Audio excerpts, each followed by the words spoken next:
Hi guys, and welcome to Quiet Voice podcast channel. Tonight we're stepping into New York City in the winter of 1961, when cold weather is not merely something you discuss in elevators, but something that seems to occupy the streets like an unwanted tenant.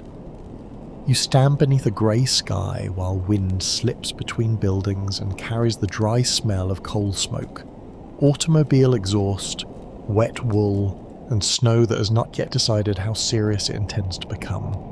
Store windows glow against the afternoon gloom. Tires hiss across slushy pavement. Somewhere nearby, a delivery man pulls his coat tighter and probably wonders why human civilization has still failed to invent a warmer Tuesday.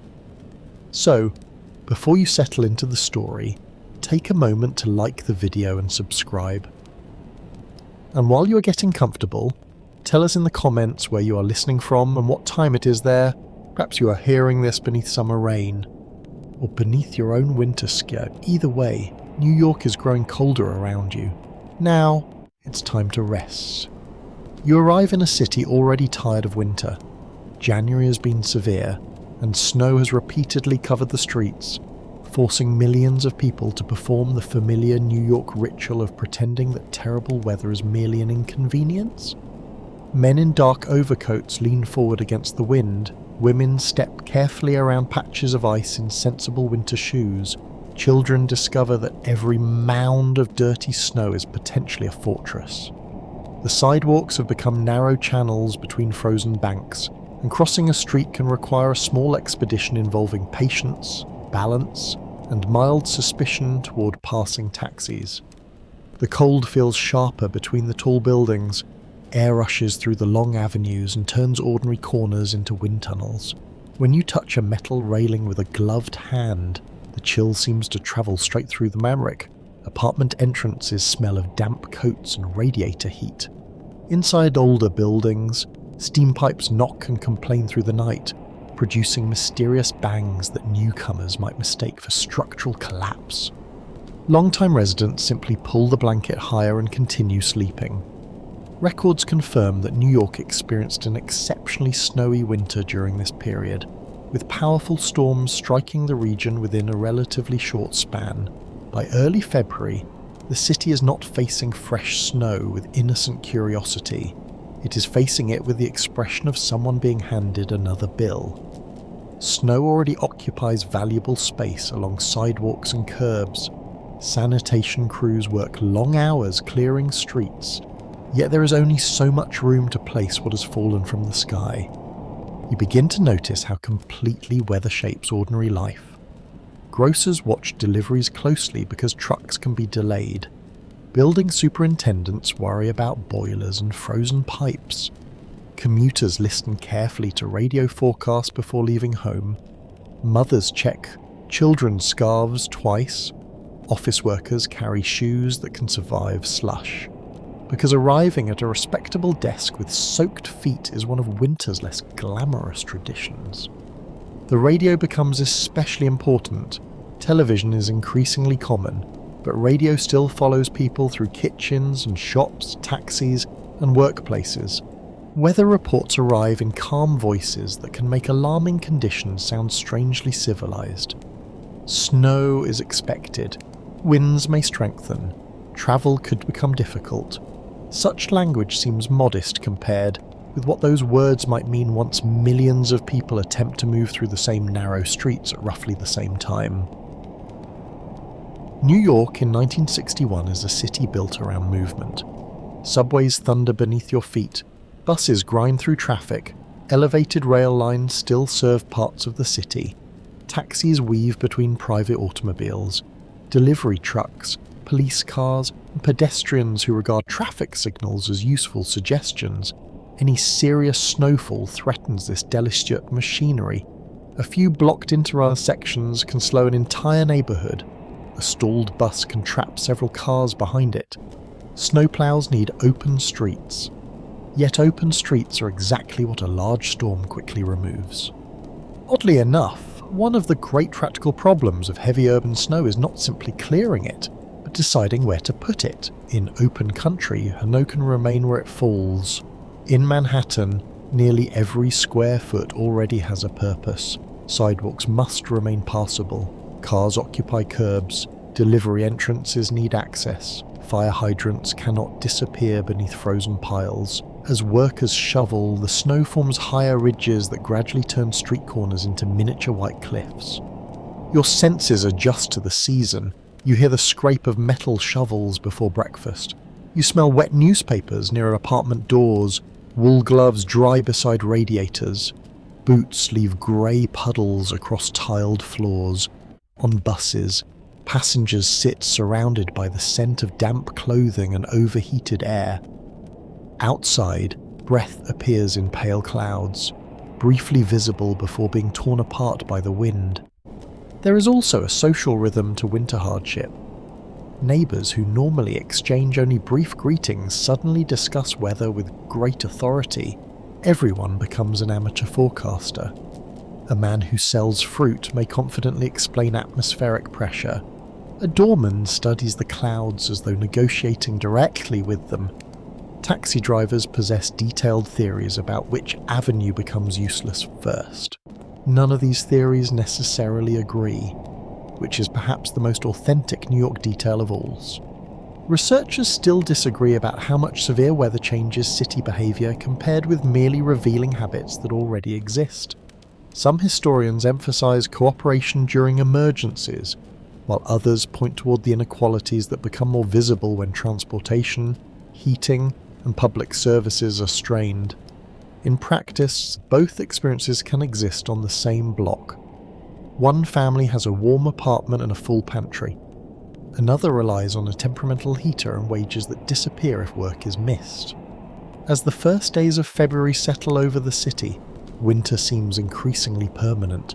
Snowbanks harden into grey walls, meltwater freezes again overnight, icicles hang from rooftops and fire escapes. Street corners become slippery traps polished by thousands of shoes.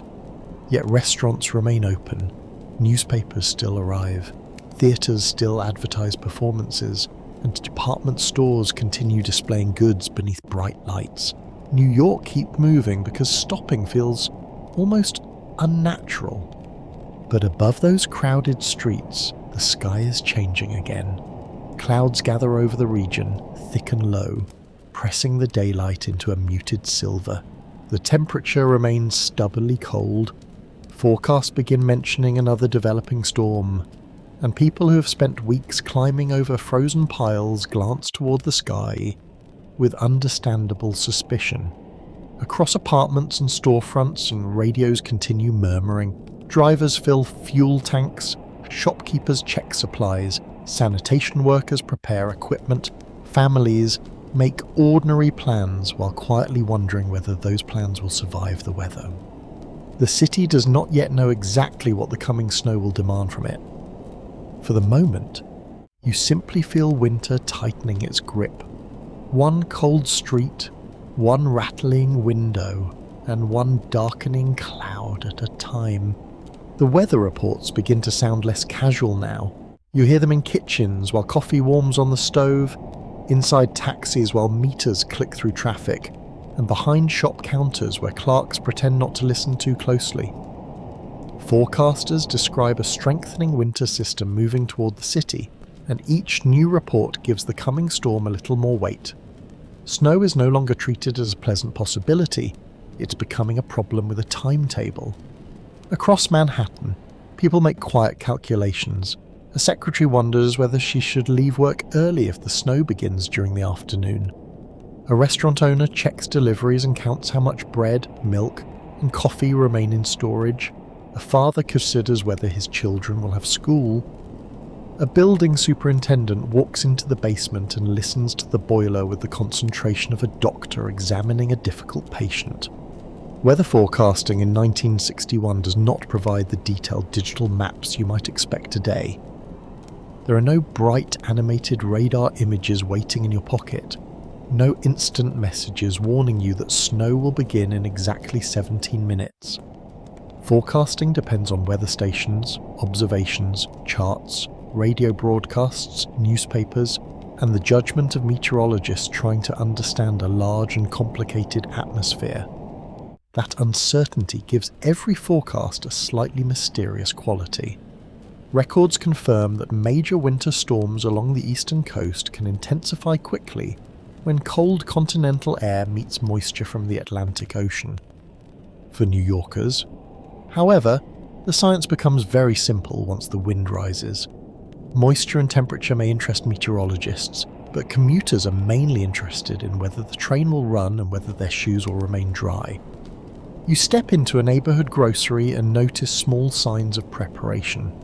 Customers buy ordinary necessities, though perhaps in slightly greater quantities. Bread disappears faster than usual. Milk bottles leave the refrigerated cases. Canned soup, coffee, eggs, and inexpensive cuts of meat find their way into shopping bags. Nobody behaves as though civilization is ending. They simply prefer not to discover tomorrow morning that breakfast requires a journey through deep snow. The shopkeeper understands this rhythm well. Bad weather creates business and trouble at the same time. People purchase more before a storm, but deliveries become uncertain once streets deteriorate. Fresh produce may arrive late. Trucks carrying meat or dairy products may struggle through traffic. Employees themselves might not reach the store. A profitable day can quickly become an exhausting one. At apartment buildings, residents exchange forecast rumours in elevators. Someone has heard 6 inches, someone else insists it could be a foot. Another person announces that a cousin in another state says the storm is enormous, which is not exactly scientific evidence but is delivered with impressive confidence. The elevator door opens, everyone steps out, and the unofficial weather service continues on another floor. A curious footnote of city life is how quickly snow forecasts turn ordinary residents into specialists. Barometers suddenly matter. Cloud colour becomes evidence. Knee pain becomes a forecasting instrument. An elderly neighbour may tell you that her joints always know when snow is coming, and it would be unwise to challenge her expertise before dinner. The streets remain busy because warnings alone cannot stop New York. Delivery men carry crates through side entrances. Office workers hurry towards subway stairs. Newspaper vendors arrange evening editions beneath protective covers. Policemen direct traffic with gloved hands. Construction crews secure equipment. Theatre signs continue glowing. And restaurants continue preparing tables as though the weather has made no appointment at all. Yet you sense a subtle change in pace. People look upward more often. Drivers watch the sky at red lights. Store owners sweep entrances carefully, knowing that fresh snow may soon cover them.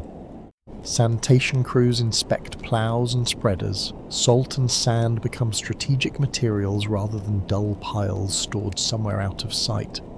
City officials face an uncomfortable problem. Preparing too aggressively for a storm that produces little snow can seem wasteful. Preparing too slowly for a powerful storm can paralyze transportation. Scholars still debate how much public confidence during mid-century weather emergencies depended on official planning and how much depended on neighborhood improvisation. The answer likely shifts from street to street because New York rarely experiences anything in one single way. In working-class districts, preparation often depends more on practical habits than formal announcements. Families know which nearby shop stays open late. They know who owns a shovel. They know which neighbour has a telephone, because not every household treats one as an automatic possession. Older residents remember previous storms and give advice whether anyone requests it or not. You hear the city preparing through sound. Metal scrapes against pavement as workers clear old ice from drains. Delivery trucks rumble through narrow streets. Basement doors slam. Radiators hiss behind windows. Radio announcers repeat the forecast every hour, and each repetition seems to make the storm more real. At Penn Station and Grand Central Terminal, travellers begin thinking about delays. Railway schedules depend on tracks remaining clear, switches functioning, and crews reaching their posts. Snow can interfere with every part of that system. A person planning to leave the city watches the departure board with increasing interest, while someone trying to enter New York wonders whether arrival will be as simple as the ticket suggests. Air travel faces its own difficulties. Airports around the city are vulnerable to accumulating snow. Poor visibility and strong winds. Crews can clear runways, but snowfall may return faster than machinery removes it. Passengers may find themselves sitting in terminals with luggage beside them, staring through large windows at a landscape that grows steadily whiter. Schools become centres of speculation. Children hope for closure with an enthusiasm adults cannot quite share. Teachers listen for official announcements. Parents consider childcare if classes are cancelled. For a child, a snowstorm may represent freedom. For a parent with a job that remains open, it may represent a complicated morning. By evening, the temperature falls and the air gains that peculiar stillness that sometimes comes before heavy snow. Streetlights shine against a low ceiling of cloud. The smell of cold stone and vehicle exhaust hangs close to the pavement. People hurry home carrying groceries and newspapers beneath their arms. Forecasts continue to grow more serious. Snowfall may be heavy. Winds may increase. Travel may become hazardous. The language remains polite, but the meaning is unmistakable. You pull open a heavy apartment door and feel the cold iron latch beneath your glove. Somewhere above, a radio speaks quietly about the storm approaching the coast. Dinner cooks behind closed doors and curtains are drawn and shoes dry beside heaters. Outside, New York continues its restless movement, but more eyes are turning toward the sky. The first flakes seem harmless. You notice them against the dark coats of pedestrians and in the yellow cones of streetlights. Small white specks drifting sideways through the evening air. For a few minutes, the city treats them almost casually. A taxi moves past with its windshield wipers keeping an easy rhythm. A doorman brushes snow from the edge of an awning. Two children stop beneath a lamp and look upward, delighted by something adults already recognise as extra work. Then the snowfall thickens. The distant buildings begin to fade behind a pale curtain, and the sharp outlines of rooftops soften. You can still hear horns, engines, footsteps, and the metallic clatter of street traffic. But the sound feels different. Snow absorbs some of the noise, wrapping the streets in a strange muffled layer, even while millions of people continue moving beneath it. Across Manhattan, the pavement turns from black to grey and then increasingly white. Tires cut wet tracks through the first accumulation. At intersections, slush gathers around drains and curb edges. Pedestrians lift their feet higher as they cross, trying not to splash their trousers. Every doorway becomes a small defensive position where someone with a broom or shovel attempts to keep winter from claiming the entrance. Snow settles on parked automobiles, first along roofs, hoods, and windshields. The shapes remain recognizable, but their bright colors dull beneath the growing layer. Drivers returning to their cars scrape glass with impatient motions, brushing snow from side windows and mirrors. Some engines start immediately, others protest with a tired cough, because cold weather has little sympathy for an aging battery. The storm becomes more serious as the flakes grow dense enough to hide the upper floors of tall buildings. Looking down a long avenue, you see headlights floating through whiteness while traffic signals glow like coloured lanterns. The familiar city is still there, but distance has shortened. Several blocks away might as well be another country. Records confirm that heavy snowfall can overwhelm a dense city surprisingly quickly because accumulation affects far more than the visible roadway. Tracks, switches, stairs, loading areas, ventilation points, entrances, and emergency access all require attention. A few inches may seem manageable in an open field, yet in New York those same inches must somehow coexist with enormous numbers of people attempting to walk, drive, deliver, commute, and work. You stand near a subway entrance and watch passengers descend rapidly from the storm. Each person carries a little evidence of the weather inside. Snow clings to hats and shoulders. Meltwater falls onto the stairs. Umbrellas shake droplets across tiled floors. The underground station feels almost tropical compared with the street. Although the air is heavy with damp wool, hot machinery, and the unmistakable scent of wet winter shoes. Above ground, buses begin moving more cautiously. Drivers leave extra distance between vehicles, knowing that braking becomes uncertain on snow-covered pavement. A bus climbing a slight grade may struggle for traction, its rear wheels slipping before catching again. Passengers stare through fogged windows while someone wipes a small clear circle in the glass with a sleeve. Pedestrians also change their pace. The confident New York stride becomes shorter and more deliberate. Shoes slide unexpectedly. Curbs disappear beneath slush. A person carrying packages must choose between protecting the parcels and protecting personal dignity. Sometimes neither survives perfectly. Oddly enough, fresh snow briefly makes even the busiest streets look cleaner. Soot, litter, oil stains, and old grey ice vanish beneath a smooth white surface. For perhaps an hour, the city appears almost newly built. Fire escapes gather delicate lines of snow. Brownstone steps become pale terraces. Rooftop water tanks stand above white roofs like dark wooden sentries. The beauty is temporary. Every tire, shovel, boot, and passing truck begins changing the surface almost immediately. White snow becomes brown at intersections and black near busy curbs. Salt mixes with slush, taxi wheels throw dirty spray towards sidewalks. The transformation from postcard winter to practical winter is remarkably fast. A curious aside appears wherever snow meets city architecture. Warm air escaping from subway grates melts flakes before they reach the pavement, creating small islands of wet ground amid accumulating snow. People instinctively step toward these warmer patches, only to discover that steam can turn the surrounding surface slick. New York gives with one hand and places a slippery surprise beneath the other. Shop owners begin closing earlier than usual. Metal gates rattle down over storefronts. Restaurant managers send some workers home while transportation still seems possible. Office supervisors glance at clocks and windows, quietly deciding when employees should leave. The longer anyone waits, the greater the chance that the journey home becomes difficult.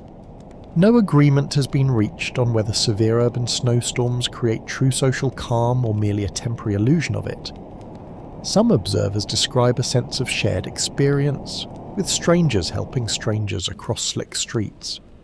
Others point out that hardship remains uneven. Someone with a warm home nearby may admire the snowfall.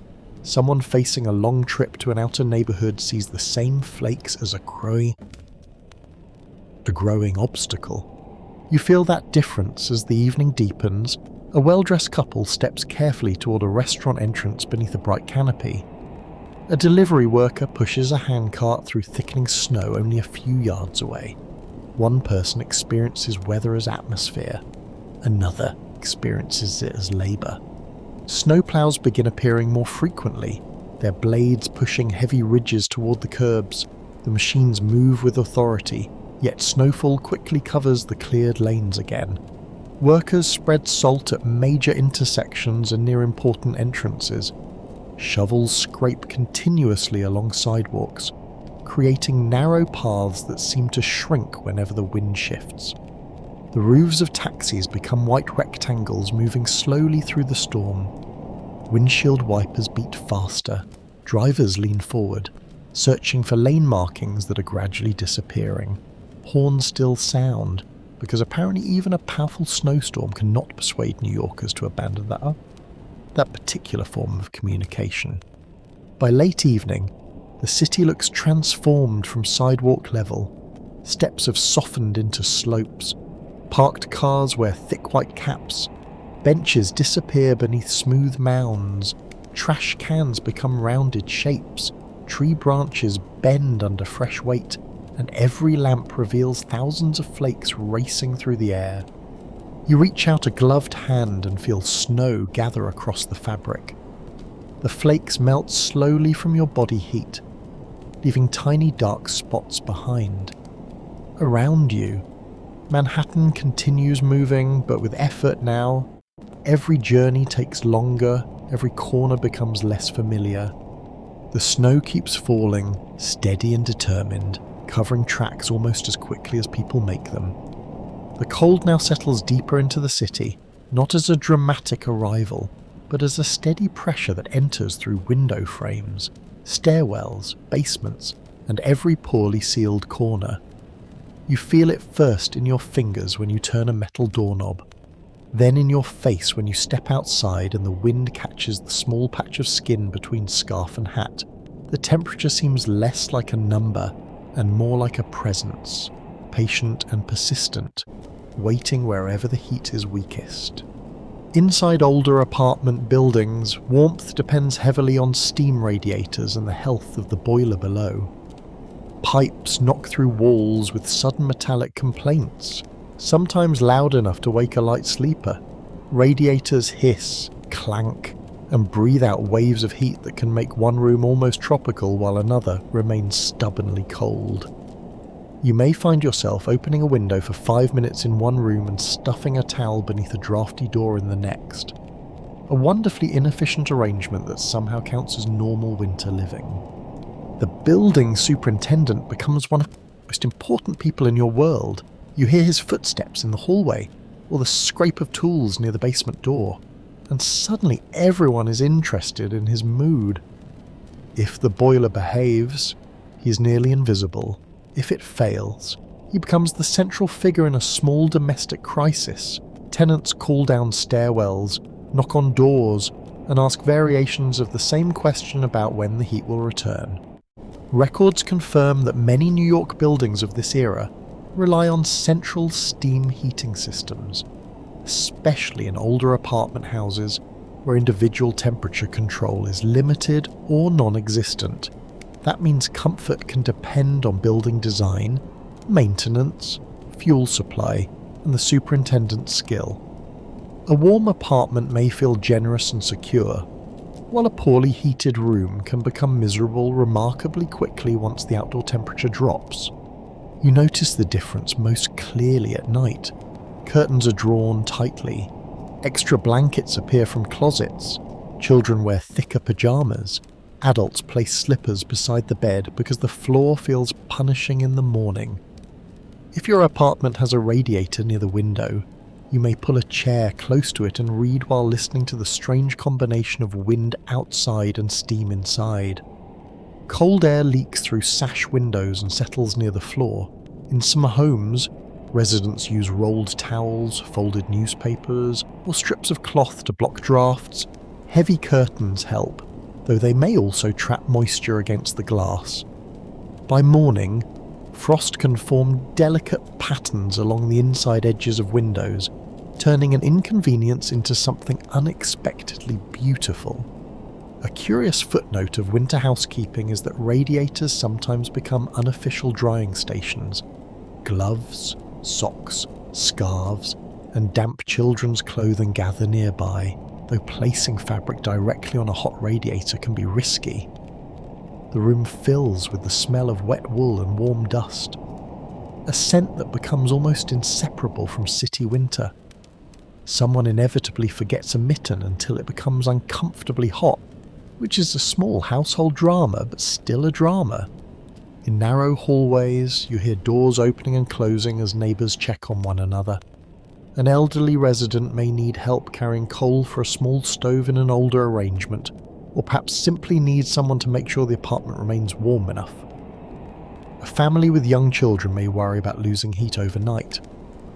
The cold exposes how dependent urban life can be on systems that are usually taken for granted. Outside, the wind creates its own geography. One block feels merely unpleasant, while the next becomes savage because air funnels between taller buildings. Corners are especially harsh. You turn into an avenue and instantly feel snow crystals striking your cheeks like grains of sand. The sensation is sharp rather than soft, and the instinct to lower your head comes immediately. People dress for the function rather than elegance. Overcoats are buttoned to the throat and scarves are wrapped several times. Hats are pulled low. Women protect their hair beneath scarves or knitted caps, while men who normally prefer a formal hat may choose whatever keeps their ears from freezing. Fashion survives, but only within reasonable limits. winter has a way of turning everyone into a practical philosopher. Cars suffer as well. Cold thickens at engine oil and weakens batteries, and a machine that starts easily in mild weather may respond sluggishly in deep cold. You hear engines turning over repeatedly on side streets, sometimes followed by silence and a muttered complaint from the driver. A neighbour may appear with jumper cables, though help is not always immediate when snow is piling around the tyres.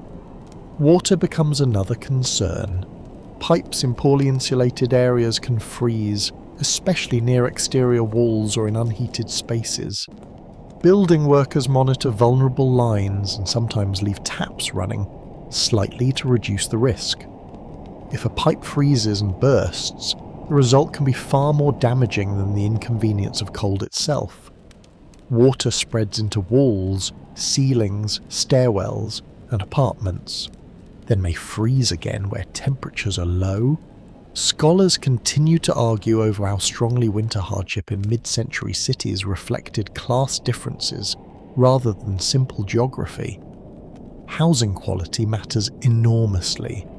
A wealthy household in a well-maintained building experiences the cold very differently from a family in overcrowded rooms with unreliable heat. The same weather reaches everyone, but it does not impose the same burden. You can feel that inequality simply by walking a few blocks.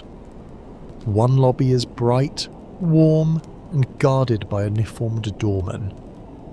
Another entrance opens directly onto a dim staircase where cold air follows every tenant inside. Some families can call for repairs and expect quick attention. Others wait, improvise, complain, and hope. Still, ordinary routines continue. Soup simmers on stoves, coffee percolates, children complain about itchy sweaters. Adults warm their hands around their mugs and listen to weather reports while trying not to sound concerned. The city remains inhabited, functioning, and stubbornly awake. When you step outside again, the cold closes around you instantly. Snow squeaks beneath your shoes where it has packed hard. Your breath hangs briefly in the air, and the wind presses against your coat with renewed force. Behind thousands of windows, radiators knock, boilers labour, and families create small islands of warmth against the frozen night. Morning pushes thousands of New Yorkers toward work even while the storm continues, making every journey slower, colder, and less predictable.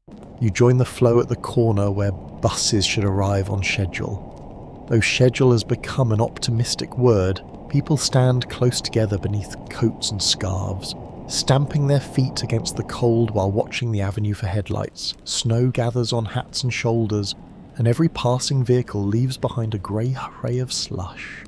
A bus finally appears, moving with unusual caution. The driver keeps both hands firm on the wheel as tyres search for traction beneath packed snow. Boarding takes longer because the curb is partly buried, forcing passengers to step across uneven ridges before reaching the door. Inside, the windows are cloudy with condensation, and wet coats pressed together in the aisle. Nobody looks especially comfortable, but everyone understands the shared problem. You hold a metal rail as the bus lurches forward. Each intersection becomes a small test of physics. The driver begins braking earlier than usual, then waits while another vehicle struggles through a turn. At a slight incline, the engine grows louder and the wheels hesitate. Passengers become suddenly attentive, because nothing encourages collective concentration quite like a bus wondering whether it intends to continue uphill.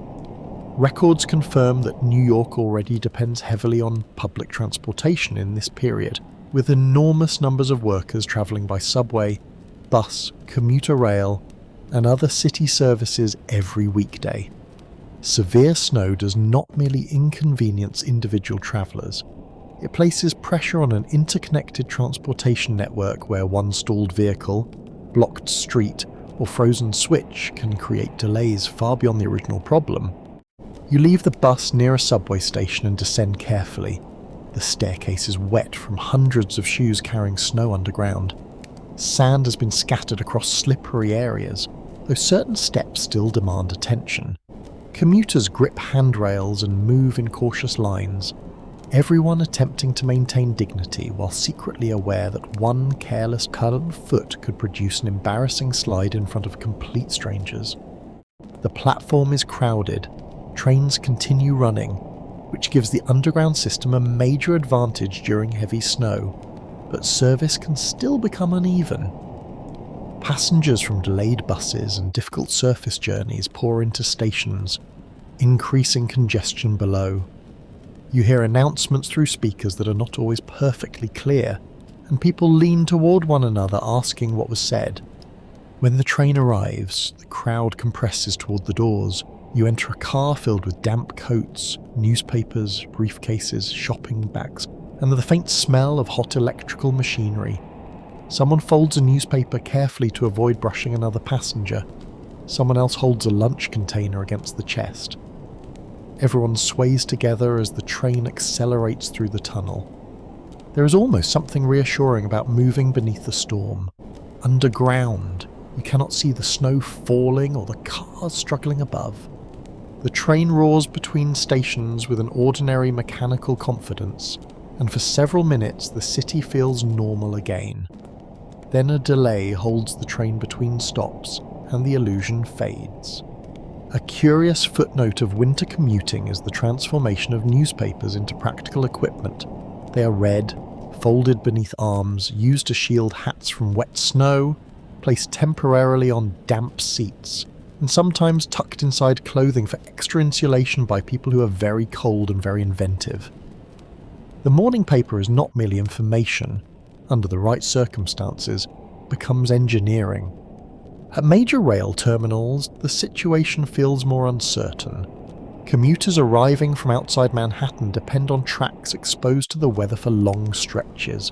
Snow can clog switches, interfere with signals, and slow trains forced to move cautiously through poor conditions. You stand beneath a high station ceiling while announcements echo overhead and travellers study departure boards as though patience alone might improve the timetable. Some trains arrive packed because earlier services have been delayed or combined. Passengers step onto platforms looking exhausted before the working day has properly begun. Coats carry melting snow from suburban stations, shoes are wet, newspapers are folded into increasingly battered shapes. A trip that normally requires less than an hour may stretch far longer, creating the peculiar frustration of being trapped between home and work while knowing neither place can help you. Taxi drivers face a different struggle. You raise a hand on a corner and discover that every available cab already appears occupied. Those that do stop must navigate streets narrowed by snowbanks and slowed by stranded automobiles. Fares become longer simply because movement is slower. A driver may know several alternate routes, but alternate routes are not very useful when all of them contain snow. Scholars bicker over whether transportation resilience during severe winter weather should be measured by whether systems remain open or by how reliably ordinary people can actually use them. A subway line may technically operate while commuters still spend hours reaching stations through blocked streets. A railway may continue service while delays make work schedules nearly meaningless. The distinction matters greatly when you are the person standing in the cold. Employers respond unevenly. Some supervisors understand that workers cannot control trains or buses or weather. Others expect punctuality with the confidence of someone whose own journey has somehow gone smoothly. You may arrive late, remove a wet coat, place gloves near a radiator, and discover that your reward for surviving the trip is still a full day of work. The return journey worries people even before lunch. Snow continues accumulating while offices remain open. Co-workers exchange reports about transit conditions and telephone family members when they can. A receptionist hears that a bus route is struggling. Someone in accounting says commuter trains are delayed. Another employee claims the streets are becoming impossible, though nobody can determine whether this is precise information or merely excellent office drama. As daylight begins to weaken, Many workers leave earlier than usual. You climb the stairs from a subway station and immediately meet wind-driven snow. The street is crowded with people trying to reach buses, taxis, trains, and homes before conditions worsen. Briefcases knock against knees, scarves flap loose, shoes disappear ankle-deep into churned slush. Yet the crowd continues moving. Nobody possesses complete information. Nobody knows exactly how long the trip will take. You simply choose the most promising route and join thousands of other travellers doing the same. A journey that normally feels automatic has become an expedition measured one intersection, one platform, and one uncertain arrival at a time. By midday, the streets begin losing their familiar shape. You look along an avenue and realise that the painted lanes have vanished beneath packed snow, while the curb has become little more than a suggestion hidden under white ridges. Parked automobiles sit increasingly low, their wheels buried and their lower doors pressed against accumulating snow. The city is still there, but its edges are softening block by block until ordinary geography becomes strangely uncertain. Snowplows move through the larger streets with heavy, grinding determination.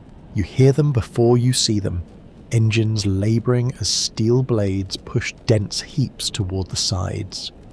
For a moment, a lane opens behind each plough, dark and wet beneath the snow. Then fresh flakes begin covering the pavement again, and tyres spread slush back across the roadway. Clearing the city feels less like finishing a task and more like arguing with the sky. You watch one plough turn a corner and understand the difficulty immediately. Cars are parked close together on both sides, leaving little room for snow to go. The blade pushes a rolling wall forward until it spills towards the curb, burying tyres and doors even more deeply. Drivers who hope to use their cars later may discover that the city has effectively sealed them into place.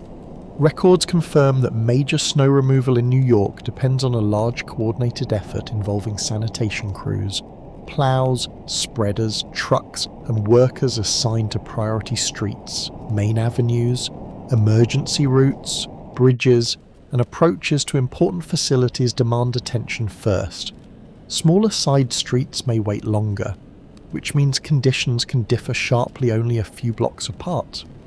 You turn from a broad avenue into a narrow residential street and enter another world. Here the snow is deeper because fewer vehicles have passed. Tyre tracks curve through the centre, but several automobiles have already stopped in awkward positions. One driver rocks a car gently forward and backward, trying to escape a shallow drift. The wheels spin, throwing powder behind them, while two strangers offer advice from the sidewalk with the confidence of men who are not currently responsible for the automobile. Eventually, several people step forward to push. Hands press against the trunk, the driver accelerates carefully. The car moves a few feet, slips sideways, then catches. For one victorious moment, everyone behaves as though they have launched a ship. The helpers return to the sidewalk, brushing snow from their gloves, and the driver continues slowly toward the intersection. A curious footnote of urban snowfall is how quickly parked cars lose their individual identities. Snow covers license plates, roof colours, hood ornaments, and familiar scratches. A row of automobiles becomes a sequence of rounded white shapes. Owners returning hours later sometimes walk past their own vehicles, then turn around with the expression of someone who suspects the city has rearranged the street for entertainment. At intersections, piles become particularly troublesome. Ploughs from one street push snow toward another, creating heavy ridges where pedestrians need to cross. You step over one mound and sink unexpectedly to the ankle. Beneath the fresh white surface lies grey slush mixed with salt, sand, and street grime. Your shoe emerges wet, and you immediately understand why experienced residents treat every innocent-looking pile with suspicion. Delivery trucks struggle to find space. Driver bringing food to a grocery cannot simply stop beside the curb because the curb is hidden behind a wall of snow. The truck may halt farther into the street, narrowing the passage for everyone else.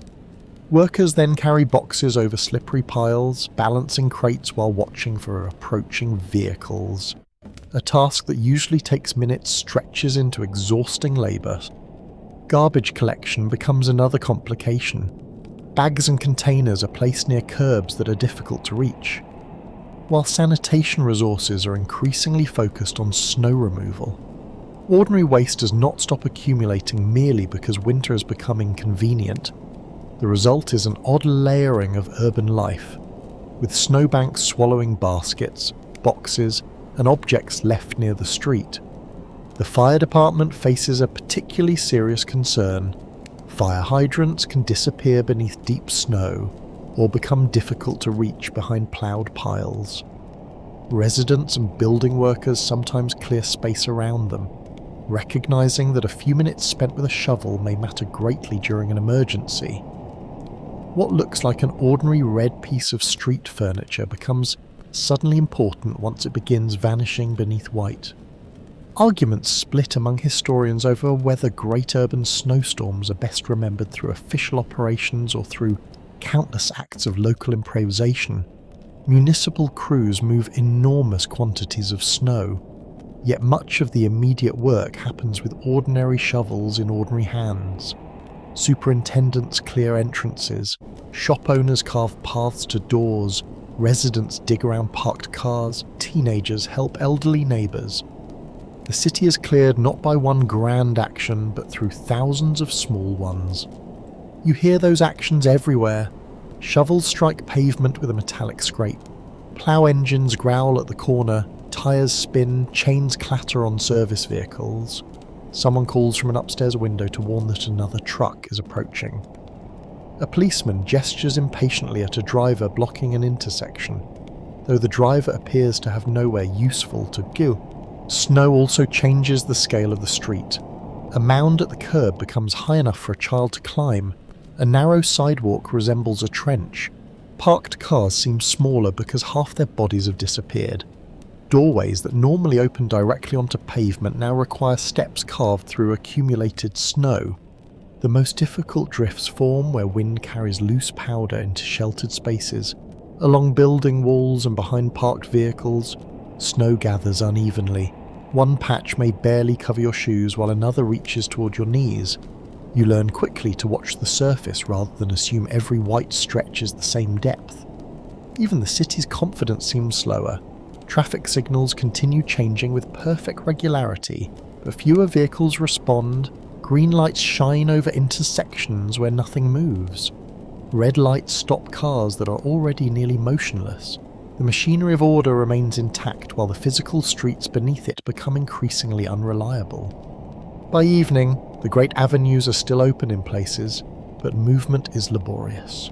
Ploughs continue passing, headlights glowing through falling snow. Workers lean on shovels for a moment before returning to the piles. Drivers abandon attempts to free some buried cars and walk away instead. You stand beside a snowbank that now rises almost to your waist in places, and look across a street whose familiar boundaries have nearly vanished. New York is not silent, not stopped, and certainly not defeated, but the city is being forced into narrower paths, slower movements, and harder choices with every inch that falls. Inside the apartments, the storm becomes a quieter kind of experience. You no longer measure the weather by traffic or visibility, but by the tapping of snow against the glass, the occasional rattle of a window frame, and the steady heat rising from the radiator. Coats hang near the door in damp layers. Boots rest on folded newspaper, and the hallway carries the mixed scent of cooked onions, wet wool, floor wax, and warm metal from the heating pipes. Families settle into rooms that suddenly feel smaller because there is nowhere else to go. A kitchen table becomes the centre of the evening. Someone pours coffee, someone slices bread. A pot of stew or soup stretches farther than usual because nobody is eager to make an unnecessary trip outside. Children drift between the window and the living room, pressing their faces near the glass to see whether the snow is still falling. It usually is. records confirm that television ownership had become common in American households by the early 1960s, and many New Yorkers spend storm-bound hours watching news, variety programs, dramas, and comedy from the safety of the living room. The television set is often a substantial piece of furniture, sometimes framed in polished wood, with a picture that may require patient adjustment. When reception flickers, someone rises from the sofa and turns a dial with the solemnity of a technician restoring civilization. Radio remains close at hand as well. It follows the household into the kitchen or bedroom and provides updates without demanding full attention. A weather bulletin may interrupt music. A report about blocked roads arrives between advertisements. Families listen for school announcements, transportation problems, and any hint that conditions are improving. The announcer's calm voice becomes part of the room, steady enough to reassure without pretending that the storm is trivial. You notice how entertainment changes when movement is limited. A deck of cards appears from a drawer. Adults play bridge, gin rummy, or simple family games while children argue over rules with impressive legal seriousness. Someone produces a puzzle. Someone else begins reading a newspaper from the first page to the last, including sections normally ignored. Even advertisements become interesting when there is nowhere urgent to be. Oddly enough, a snowbound apartment can turn ordinary household objects into treasures. A forgotten box of cocoa suddenly seems luxurious. A stack of old magazines becomes a library. A half-completed crossword puzzle receives a second chance at greatness. A child discovers a board game missing one piece and immediately invents a replacement from a button, which may be the purest form of domestic innovation available during a storm. Food takes on extra importance because it offers warmth and routine and a reason to gather. You hear the clink of spoons against bowls and the soft hiss of a kettle on the stove. In some homes, dinner is carefully planned from whatever is already in the pantry. Beans, canned tomatoes, potatoes, rice, pasta, eggs, and bread can carry a family through several meals without much ceremony. Nobody calls it emergency cuisine. It is simply supper. In apartment buildings with many families, hallway life becomes unusually social. Doors open more often. Neighbours exchange small favours and information. One person has extra milk, another has a telephone and can call a relative across town. Someone needs aspirin, someone else has a spare loaf of bread. The transactions are modest, but they create a temporary network of trust that becomes especially valuable when the streets outside are difficult.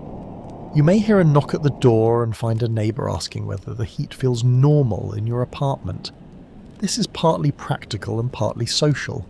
If several apartments are cold, the problem likely belongs to the building rather than a single room.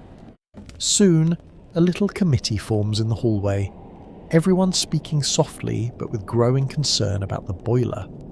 A superintendent may appear carrying tools and wearing the expression of a man who has already answered the same question 12 times. Children experience confinement differently. They may begin the evening excited, then grow restless as the hours pass. Furniture becomes terrain, blankets become tents, sofa cushions become walls, parents negotiate peace with snacks, stories, drawing paper, and increasingly creative promises about going outside when conditions allow. A small apartment can contain enormous childhood adventures if imagination is given enough room. The social historian faces an interesting question here. No agreement has been reached on whether storms truly strengthen neighbourhood bonds or simply make existing relationships more visible for a short time. Some buildings already contain close communities where residents know one another well. Others remain private and distant until necessity opens doors that usually stay closed. The storm does not create kindness from nothing, but it may provide an excuse to practice it. Not every apartment's cheerful. Some residents live alone, and the hours can feel long.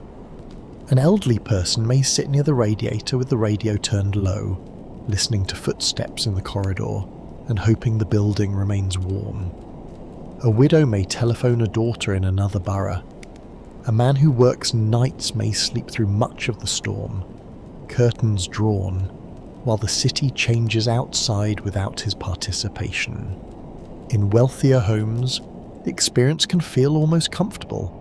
A well-stocked kitchen, reliable heat, books, records, and spacious rooms turn confinement into an unexpected holiday.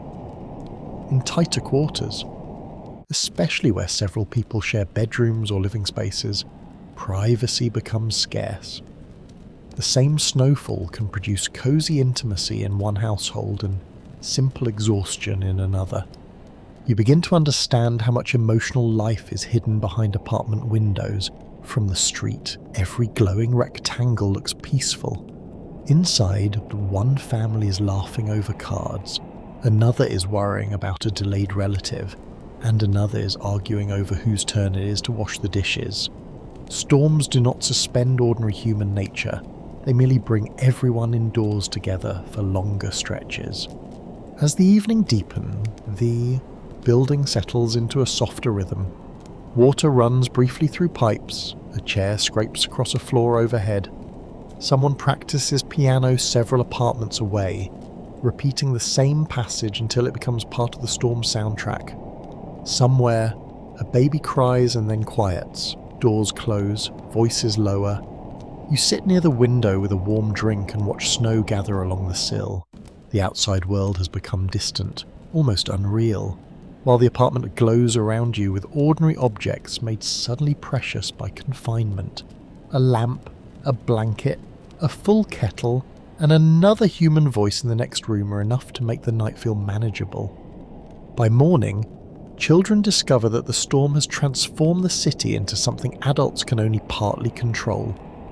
School doors remain closed in many places, and that single fact changes the meaning of the snow almost instantly. What looked dangerous from a parent's window begins to look irresistible from a child's. You hear boots thumping down staircases, scarves being tightened, and mothers calling final warnings from apartment doors as young explorers hurry toward a city remade for play.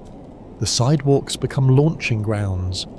Children drag sleds where the streets slope enough to promise speed, and ordinary hills suddenly feel enormous once covered by packed snow. Wooden sleds scrape over hard surfaces, metal runners hiss, and laughter travels through the cold air in bursts. A hill that adults regard as inconvenient becomes, in the mind of a 10-year-old, a grand winter course requiring courage, balance, and absolutely no concern for dry trousers. Records confirm that school closures during severe snowstorms gave city children rare opportunities to claim public spaces usually dominated by traffic and schedules. With fewer moving vehicles on some streets, children could briefly experience parts of New York in an unfamiliar way. The city did not become safe in every sense, but it became slower, quieter, and more open to imagination. You watch a group begin building a snow fort beside a row of brownstones. Their engineering is energetic rather than precise. Snow is packed into rough walls with mittened hands, broken crates, cardboard, and old boards may be used to shape entrances or reinforce sections. The fort grows unevenly, collapses once, then returns larger because nothing improves childhood architecture like immediate structural failure. Snowball fights begin with almost ceremonial predictability. One child throws a cautious first shot, another responds, and within minutes diplomacy has completely disappeared. Snow flies between parked cars and stoops while alliances form and dissolve without warning. A child who claims neutrality is usually struck within seconds, which is perhaps an early lesson in international politics delivered at very low cost. Oddly enough, snow quality becomes a serious matter of discussion. Powdery snow is disappointing for snowballs because it refuses to hold together. Wetter snow earns immediate approval because it can be packed firmly into spheres, walls, animals, and occasionally shapes that nobody can identify after 5 minutes. Children become excellent judges of texture without ever needing formal instruction. Parents supervise with varying levels of enthusiasm. Some stand at windows and watch from above. Others remain near building entrances, calling children back from intersections or warning them not to climb certain piles. A father may shovel while keeping one eye on a sledding group. An older sister may be given responsibility for younger siblings and discover that authority is much harder to maintain when everyone is wearing boots and carrying snow. Clothing quickly loses its battle with moisture, mittens become soaked, wool trousers darken at the knees, socks turn damp inside boots, scarves collect snow crystals and freeze stiff at the edges. Children return indoors rosy-faced and exhausted, only to begin asking when they can go back outside. Adults may point toward the dripping heap of clothing near the radiator and ask whether anyone remembers being dry. Some children slide on improvised equipment rather than proper sleds. Cardboard, metal trays, pieces of wood, and other flat objects can become vehicles if the slope is steep enough and the rider is imaginative enough. A sturdy trash can lid may look surprisingly promising, though its steering characteristics are not exactly sophisticated. A curious footnote appears in neighbourhoods where steep streets offer naturally dramatic sledding runs. Children learn quickly which hills provide the longest ride and which ones end near obstacles that sensible people prefer to avoid. Local knowledge spreads fast. One block becomes famous for speed, another for deep powder, and another because somebody's older brother supposedly made it all the way to the corner without falling off. The sound of childhood changes the atmosphere. You hear shrieks of delight where engines would normally dominate. Boots crunch over packed snow. Sleds knock against curbs. Someone complains loudly about an unfair snowball attack, then immediately joins another one for several hours. The storm creates a city where children seem unusually visible. Not everyone joins the rougher games. Some build careful snowmen with coal dark eyes, carrot noses when one can be spared, and hats borrowed from home without permission. Others make tunnels through high piles or carve steps into banks beside the curb. A quiet child may spend an hour shaping a small wall, while older children race past without noticing. Scholars continue to debate how much childhood freedom in mid-century cities differed from later generations. Some accounts emphasize greater independence, with children roaming neighborhoods more freely. Others warn that memory can soften the dangers and overlook strict family rules, traffic risks, and neighborhood differences. What remains clear is that severe snow changes the balance for a time, reducing ordinary movement and creating spaces where children can improvise. Class differences appear here as well, though children may notice them less clearly. One household owns polished sleds, warm waterproof boots, and several pairs of gloves. Another relies on hand-me-down coats and improvised equipment. Yet once everyone reaches the same hill, skill and courage often matter more than price. The fastest rider may be the child sitting on a battered wooden board. Teenagers find their own uses for the weather. Some help shovel entrances for money, knocking on doors and offering to clear steps or sidewalks. A few earn several small payments before spending part of it at a neighbourhood shop on hot drinks or sweets. Others simply wander with friends, enjoying the rare feeling that normal schedules have loosened. You see small acts of responsibility mixed with play. Older children dig around a neighbour's doorway. Someone clears a path for an elderly resident. A boy carries groceries through deep snow for a relative and complains dramatically about the hardship while secretly enjoying the importance of the mission. By afternoon, faces are red from cold and gloves are heavy with meltwater. The snowbanks are covered with footprints, sled marks, tunnels, and rough fort walls.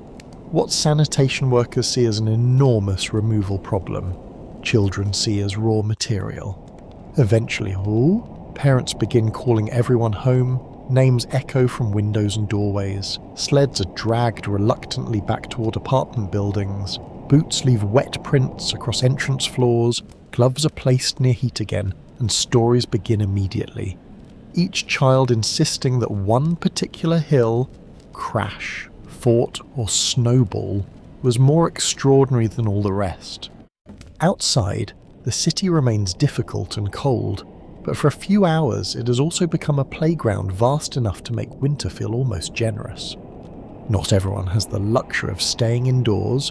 While many apartments glow with heat and children watch the storm from safe windows, essential workers pull on heavy coats and step into streets that have become difficult to cross.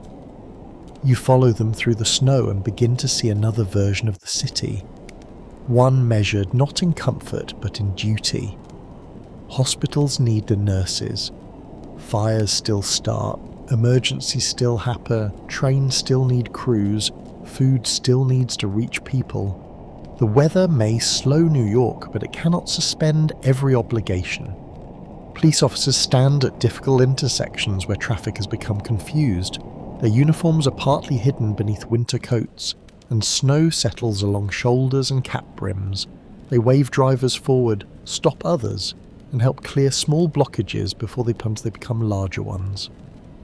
A stalled automobile in the wrong place can trap a bus, delay a plough, and block an ambulance. What appears to be a simple traffic problem can quickly become a problem for an entire neighbourhood. Records confirm that emergency services remain active during major winter storms even when ordinary transportation becomes unreliable. Police departments, fire companies, hospitals, sanitation crews, and transit employees rely on workers reporting despite hazardous conditions. Some travel before the storm becomes severe. Others walk long distances when buses and cars fail. Their working day may begin with the journey itself becoming an exhausting test. You enter a firehouse where wet coats hang near the walls and boots leave dark marks on the floor. Firefighters check equipment with extra care because winter changes everything. Hydrants may be buried, streets may be narrowed, hoses can become difficult to handle in freezing temperatures, ice may form where water spills, turning the scene of one emergency into another hazard. When an alarm sounds, the fire engine must leave immediately. You hear the doors rise and the engine roar into cold air. The driver faces roads that offer little room for error. Snowbanks press close to intersections, and parked vehicles reduce turning space. Firefighters may need to shovel around a hydrant before connecting a hose. Seconds that normally disappear unnoticed become painfully important. A curious footnote of winter firefighting is that water used to extinguish flames can freeze across pavement, steps, ladders, and equipment. Firefighters may finish battling heat only to find themselves surrounded by ice. Coats become stiff, gloves grow heavy, metal surfaces turn treacherous. The contrast is almost absurd, yet the danger is real. Hospitals present a different kind of pressure. You step into an emergency department where the weather arrives indirectly through patients, delayed staff, and worried families. Doctors and nurses treat people who have slipped on ice, brained themselves shoveling, suffered from the cold, or experienced medical problems complicated by difficult travel. A routine visit may become serious simply because an ambulance takes longer to arrive. Nurses ending a shift may discover that their replacements are delayed. Leaving is not always possible when the next person cannot reach the hospital. Someone who expected to work 8 hours may remain far longer.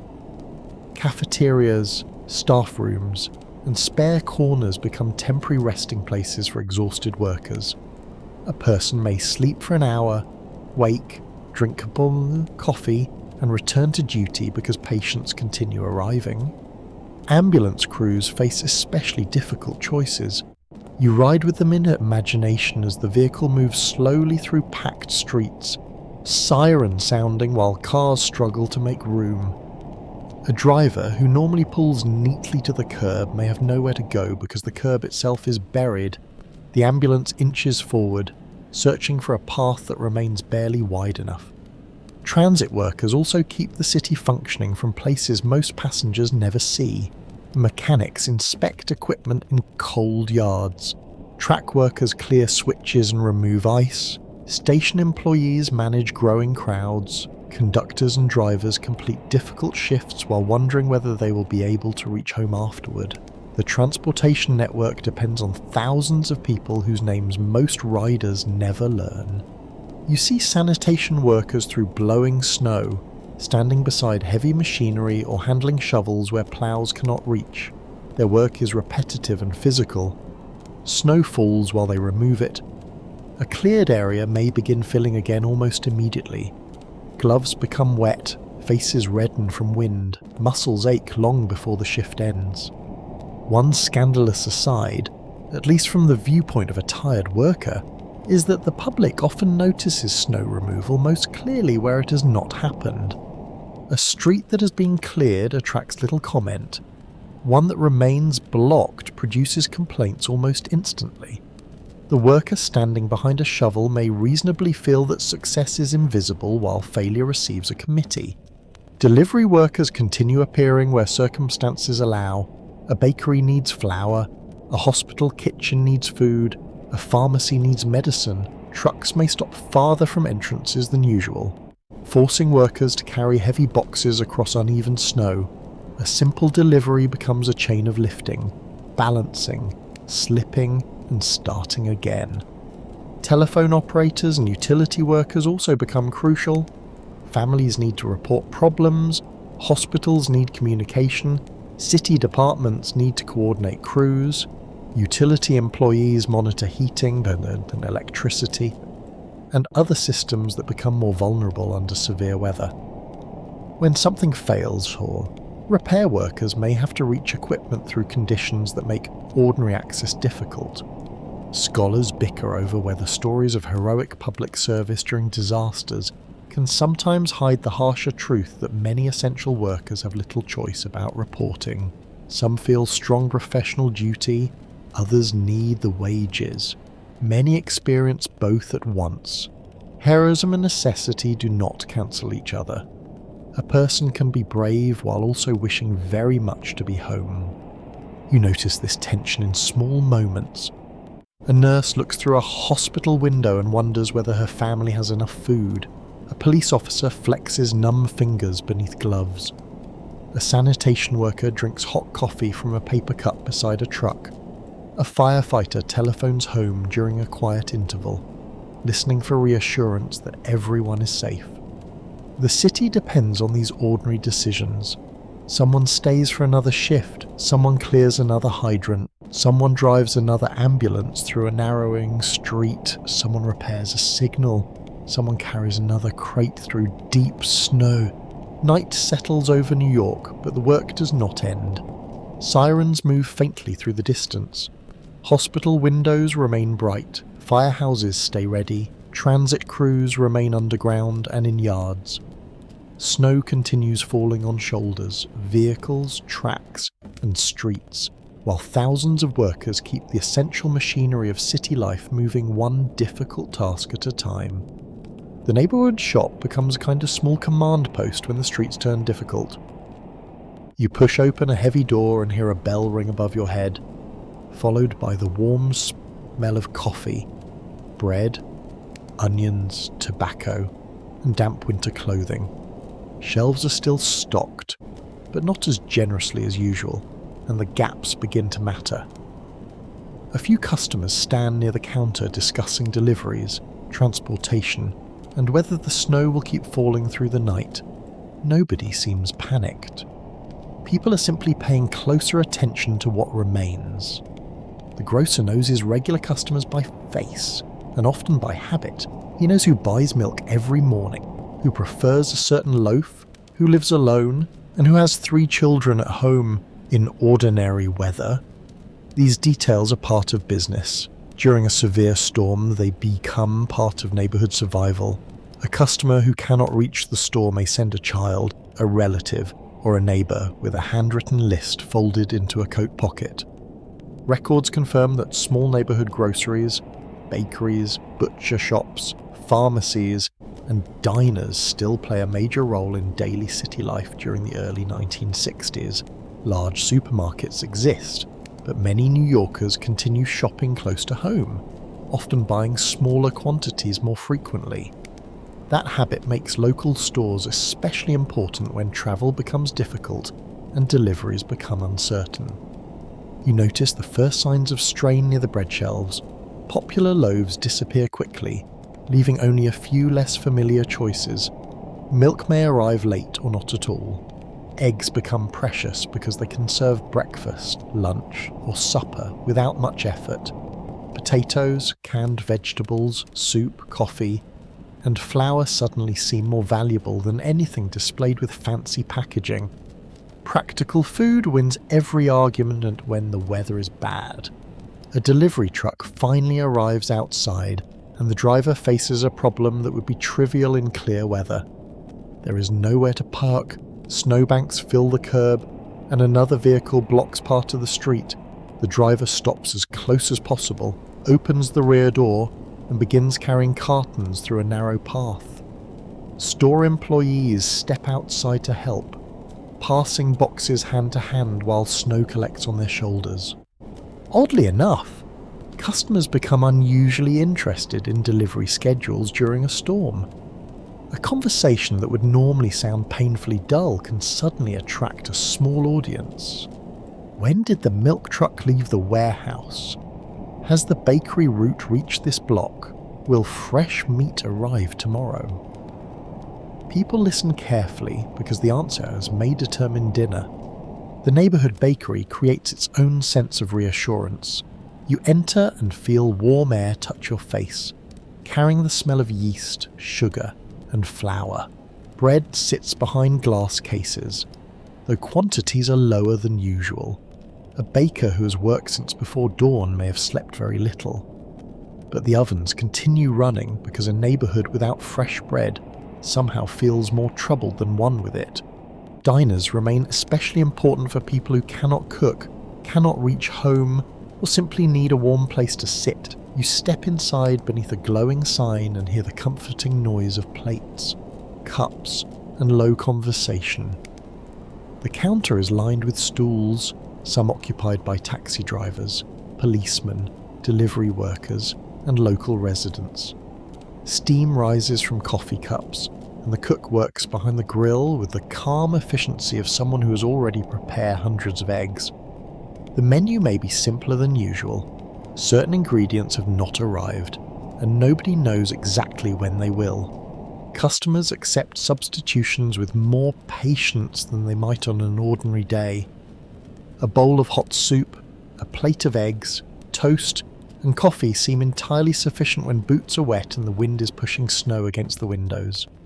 A curious footnote of diner culture is the unofficial information network that forms along the counter. One customer reports that a certain avenue is nearly blocked. Another says buses are moving slowly farther uptown. A delivery man has heard that a warehouse is short-staffed. The cook listens without appearing to listen, then repeats the most useful information to the next customer who comes through the door. Pharmacies carry a more serious responsibility.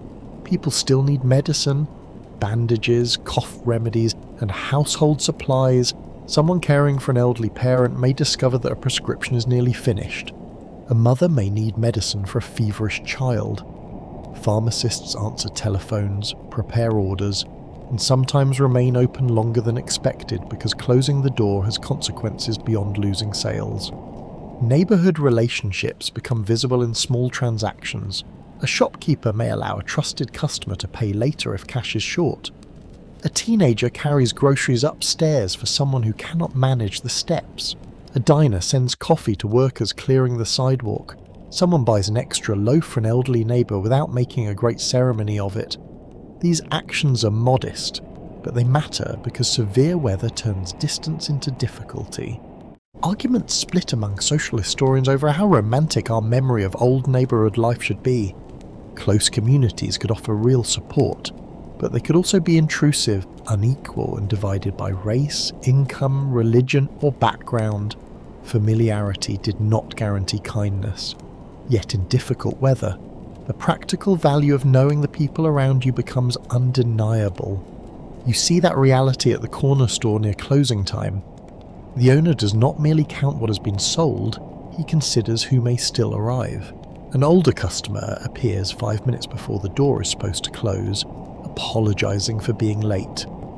The owner waves away the apology and helps pack a small bag. There is no grand speech, only the quiet understanding that a few minutes matter less than making sure someone has food has. The same sense of adjustment appears behind restaurant doors. Staff members who live far away may leave early, while those who live nearby remain. A dishwasher helps carry supplies. A waiter clears snow from the entrance. The cook checks what ingredients can be stretched through another day. Business and community blend together because every decision affects both. By evening, some shelves are nearly bare and others remain surprisingly full. The expensive items nobody urgently needs sit untouched while simple necessities disappear. A lonely tin of something unpopular may become the last object in an otherwise empty row, looking almost proud of its survival. You step back outside carrying a paper bag close to your chest. Warm light spills from the shop onto the snow behind you. Across the street, the diner windows glow through the storm, and silhouettes move behind the glass. The neighbourhood is not operating normally, but it is still feeding people, passing information, extending credit, sharing labour, and keeping doors open where it can. In a city made temporarily difficult by snow, survival often begins not with grand institutions, but with the familiar person behind the counter who knows your name, remembers what you usually buy, and understands why you have come through the storm. The automobile, symbol of freedom and modern convenience, now becomes one of the least useful possessions in the city.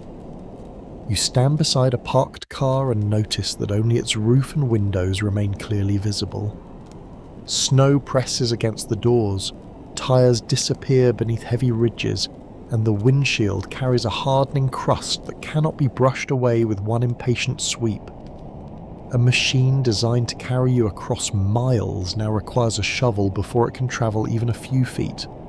Drivers to begin the day with excavation.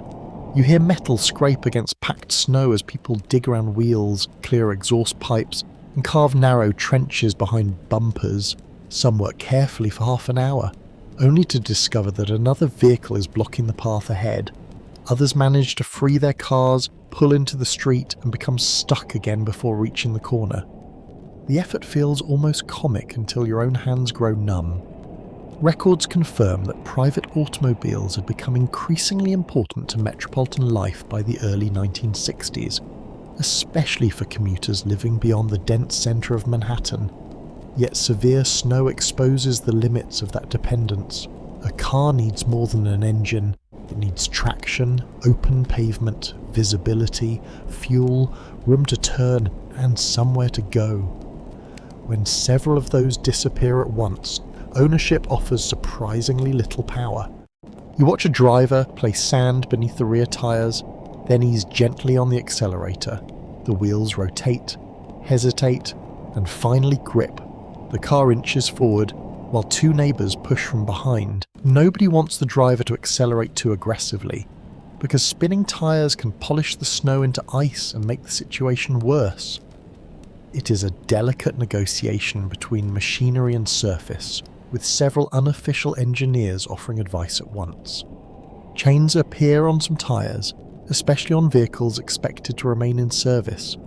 They make a distinctive metallic sound against the road, a clattering rhythm that announces determination before the vehicle even comes into view.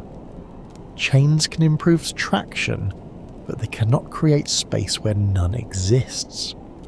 A truck may grip the snow perfectly and still remain trapped behind 3 stalled cars and a badly positioned delivery van. A curious footnote of winter driving is the way ordinary household objects become automotive tools.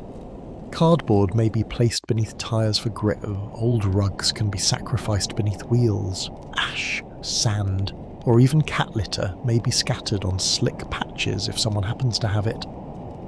A kitchen broom clears powder from a roof, a metal dustpan becomes an emergency shovel. The automobile age briefly depends on the contents of the broom closet. Parking becomes an emotional subject. A driver who spends an hour digging a car free may leave behind a beautiful empty space bordered by high walls of snow. Returning later and finding another car occupying that space can inspire feelings far stronger than the situation seems to deserve. The argument is simple from both sides. One person believes Labour has created a claim, another believes a public street remains public. Snow introduces philosophy into parking, which is rarely a peaceful development. Some residents placed chairs, crates, or other objects in cleared spaces to discourage strangers from taking them. The practice is unofficial and controversial, yet easy to understand when you consider the labour involved. A cleared parking space is not merely empty pavement.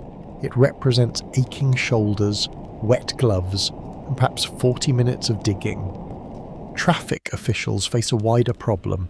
Streets must remain open enough for ploughs, emergency vehicles, buses, and deliveries. Cars abandoned in awkward positions can become major obstacles. When conditions worsen, authorities may restrict certain traffic, discourage unnecessary driving, or order vehicles removed from critical routes. The goal is not punishment, it is simply to create enough room for the city to function. You hear police whistles at an intersection where several cars have become tangled in slow confusion. One driver attempts a turn and slides slightly sideways. Another vehicle stops abruptly. A third tries to pass and discovers that the apparent extra lane is actually a buried curb. Within moments, movement stops completely. A policeman walks into the snow, points one driver backward, another forward, and somehow unties the knot one automobile at a time. Taxi drivers are among those who continue because their work depends on movement. You enter a cab and find the driver leaning forward with intense concentration. The meter run while progress occurs at walking speed.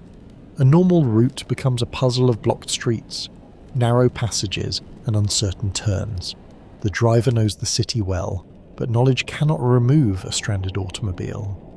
Visibility creates another challenge. Snow gathers at windshield edges and mirrors. Wipers struggle against ice. Headlights reflect through falling flakes, making distance hard to judge. At night, a white streak can flatten depth and hide obstacles that would be obvious in clear weather. Drivers reduce speed, yet impatience remains. New York may be buried, but the human desire to arrive quickly survives remarkably well. No agreement has been reached on whether automobile dependence made mid-century snow emergencies fundamentally more difficult or simply changed the nature of the difficulty. Cars offered flexibility during normal conditions, but a large number of immobilized vehicles could obstruct snow removal and emergency access. The same technology that expanded personal mobility could become collective clutter under deep snow. Gasoline also becomes part of the calculation. A stalled car with a running engine can consume fuel while barely moving. Drivers worry about reaching filling stations that may themselves be difficult to access. Some keep engines running for heat while waiting in traffic, but doing so for long periods carries risks and wastes fuel. A person trapped several blocks from home may eventually decide that walking is the more sensible form of transportation. You notice more people making exactly that choice.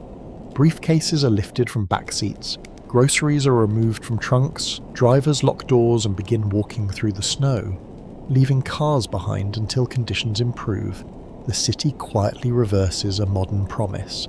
Instead of the machine carrying the person abandons the machine and continues on foot. By late afternoon, certain streets resemble frozen storage yards. Cars sit at strange angles, some half buried, some left with wipers raised, some surrounded by trenches from unsuccessful attempts to escape. The snow hides hubcaps and license plates. Only antennas and rooflines make clear how many vehicles remain underneath. You place a gloved hand against the cold metal of a car door and feel how completely the balance has changed. The automobile still contains power, speed, and engineering, but none of those matter without a passable street. For a time, the city belongs less to engines than to shovels, boots, ploughs, and for patient human ability to continue moving when modern machinery cannot. Underground, the city feels almost defiant. You descend the station steps and leave the storm above, trading wind and snow for tiled walls, electric lights, warm machinery, and the deep metallic roar of trains moving through tunnels. The air is damp from thousands of coats and boots, but compared with the street, the platform feels protected. People gather close to the edge, watching for headlights in the darkness and listening for announcements that may or may not explain the delay clearly enough to satisfy anyone. The subway remains one of New York's strongest defences against winter, because much of the system runs beneath the streets. Snow cannot easily bury a tunnel, yet the network is not completely protected. Tracks that rise above ground, rail yards, switches, signals, entrances, and exposed sections all face the weather directly. A problem in one location can ripple through the system, slowing trains far from the original trouble. Records confirm that the subway system carries enormous numbers of passengers every day, and severe weather pushes even more people toward underground travel when buses and automobiles become unreliable. That creates crowding at major stations. You may wait through one train because the cars are already full, then squeeze into the next with dozens of people who have made the same calculation. Inside the carriage, everyone adapts to reduced personal space. Wet umbrellas are folded awkwardly between shoes, hats drip onto shoulders, newspapers bend around elbows. A man carrying a briefcase turns sideways to create a few extra inches for another passenger. Someone apologizes after stepping on a boot, and the apology is accepted with the tired generosity of people who know none of this is entirely under their control. The train begins moving, and the familiar rhythm returns. Wheels strike rail joints, lights flicker briefly, stations appear and vanish. For several stops, you could almost forget that the surface is buried in snow. Then the train slows unexpectedly between stations, and everyone looks up at once. A delay underground has its own atmosphere. There is no useful to look except at the faces around you. The advertisements above the windows, or the dark tunnel outside. Someone checks a wristwatch, someone sighs, a child asks how long the train will stay there, and an adult replies with the least convincing answer available, which is usually that it should not be too long. A curious footnote of subway life is how quickly strangers become temporary companions during delays. A person who would never normally speak may offer a theory about the problem. Another explains which connection is likely to be faster. A third insists that everyone should have taken a different line. Advice that arrives with perfect timing because changing that decision is now impossible. At large transfer stations, the crowd grows denser. Stairways move slowly because commuters carrying bags and wearing heavy winter clothing require more room than usual. Station workers guide passengers around slick areas and warn people not to rush. The polished edge of a wet step can be more dangerous than the snow itself, especially when hundreds of people are moving through the same narrow passage. Commuter rail faces greater exposure. You enter Grand Central Terminal and feel a different kind of tension beneath the grand ceiling. Travellers stand in clusters, waiting for information about trains serving suburbs and towns beyond the city. Much of that journey takes place above ground, where switches can freeze and snow can accumulate directly across tracks. Crews work to keep critical rail equipment functioning. Switches must move correctly to guide trains from one track to another. Ice can interfere with that movement, so workers clear and heat vulnerable points where possible. Signals need to remain visible and reliable. Tracks must be inspected. The entire system depends on small mechanical details that most passengers never notice until one of them fails. Penn Station serves its own restless crowd of travellers attempting to reach destinations beyond Manhattan. Long-distance and commuter trains face delays as snow affects routes across a much larger region. A person waiting for a departure may spend hours inside the station, protecting luggage, buying coffee, and repeatedly checking announcements. No agreement has been reached on whether transit systems should be judged more harshly during the extreme weather.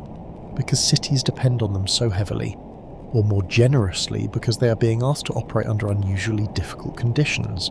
The passenger standing on a platform may not care much for that debate. Reliability becomes intensely personal when you are cold, tired, and trying to reach home. Surface rail lines and elevated sections create some of the hardest conditions. Wind is stronger above street level, and blowing snow can gather along tracks. Workers assigned to outdoor structures face bitter exposure. They walk carefully over frozen surfaces while trains pass with reduced speed. Their task is technical, physical, and largely invisible to the passengers waiting below. Even station entrances require constant attention. Snow piles against stairways, people carry slush downward, workers shovel and spread sand so that the entrance does not become a steep icy chute.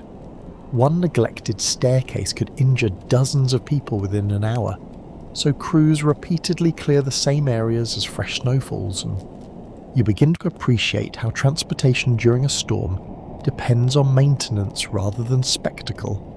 There is no single heroic machine keeping New York alive underground.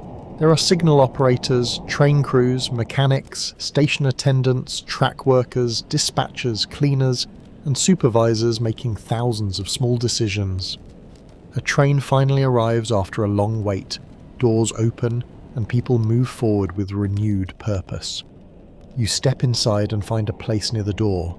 Pressed between two passengers whose coats are still damp from the street, the carriage warms as it fills. The train pulls away, gathering speed through the tunnel. Above you, roads remain difficult and snow continues shaping the city. Down here, steel wheels carry thousands of people through darkness toward work, family, shelter, and whatever part of New York they still need to reach. Night changes the storm more completely than daylight ever could. You step outside and find a city reduced to islands of light surrounded by moving white. Apartment windows glow several stories above you. Shop signs burn through the snowfall, and street lamps cast pale circles onto drifts that have swallowed the edges of sidewalks. The usual depth of New York has vanished. Buildings beyond a few blocks dissolve into darkness and snow, while every nearby sound seems softer, slower, and more distant. You hear the city rather than see it. A siren travels somewhere beyond the next avenue, muffled by falling snow until it seems strangely far away. A shovel scrapes against pavement behind a doorway. A truck engine idles heavily at the curb. Somewhere high above, a loose sign creaks in the wind. The absence of ordinary traffic noise makes small sounds feel unusually important, as though the city has lowered its voice without becoming truly quiet. Records confirm that heavy snowfall can dramatically reduce nighttime traffic and pedestrian activity, even in neighborhoods that normally remain busy late into the evening. Restaurants close early, theaters empty more quickly, and workers who would usually linger after a shift choose the most direct route home. Streets known for constant movement may briefly appear almost deserted, creating a version of New York that few residents ever experience. You walk along a residential block where footprints form a narrow path between buildings. Fresh snow covers older tracks at the edges, erasing evidence of people who passed only an hour earlier. Stoops rise from the drifts like small stone islands. Iron railings wear smooth caps of white. Fire escapes catch snow along every horizontal bar, drawing delicate patterns against dark brick walls. From open curtains, you glimpse fragments of private life. A family sits around a kitchen table beneath a hanging lamp. A woman folds laundry while a television flickers in the corner. An older man stands at a window holding a cup, watching the street with the quiet concentration of someone who has nowhere else to be. The storm makes these ordinary scenes seem strangely intimate because so much of public life has disappeared. A curious footnote of snow at night is the amount of light it reflects. Even when the sky is dark and so, a street covered in fresh snow can seem brighter than expected because lamps, windows, signs, and passing headlights bounce from the pale surface. Shadows soften. Corners that normally disappear into darkness remain faintly visible. The city seems to glow from below as much as from above. You notice how empty spaces become more dramatic. A park entrance that usually feels familiar now opens onto a broad white interior where paths are difficult to distinguish. Benches appear as low shapes beneath snow. Trees stand black against the sky, branches carrying heavy outlines of white. Without crowds, the park seems larger, almost rural, though towers still rise beyond it. Night workers move through this altered landscape with practiced purpose. A newspaper employee heads toward a printing plant. A hospital orderly walks carefully from a station entrance. A baker begins the workday while most residents are preparing for sleep. The city at night has always depended on people whose schedules run opposite to everyone else's, and snow makes their presence easier to notice. You pass a diner that remains open and see steam clouding the lower windows. Inside, a few customers sit far apart at the counter, their coats hanging from hooks nearby. The cook wipes the grill. Coffee pots stand full beneath warm lights. The scene looks almost theatrical from outside. A bright rectangle of ordinary life surrounded by cold darkness. Farther down the block, a hotel entrance remains active. Taxis arrive occasionally, carrying travellers whose journeys have been disrupted. Bellmen lift luggage across packed snow. A doorman keeps brushing the entrance, even though flakes continue landing as soon as he clears them.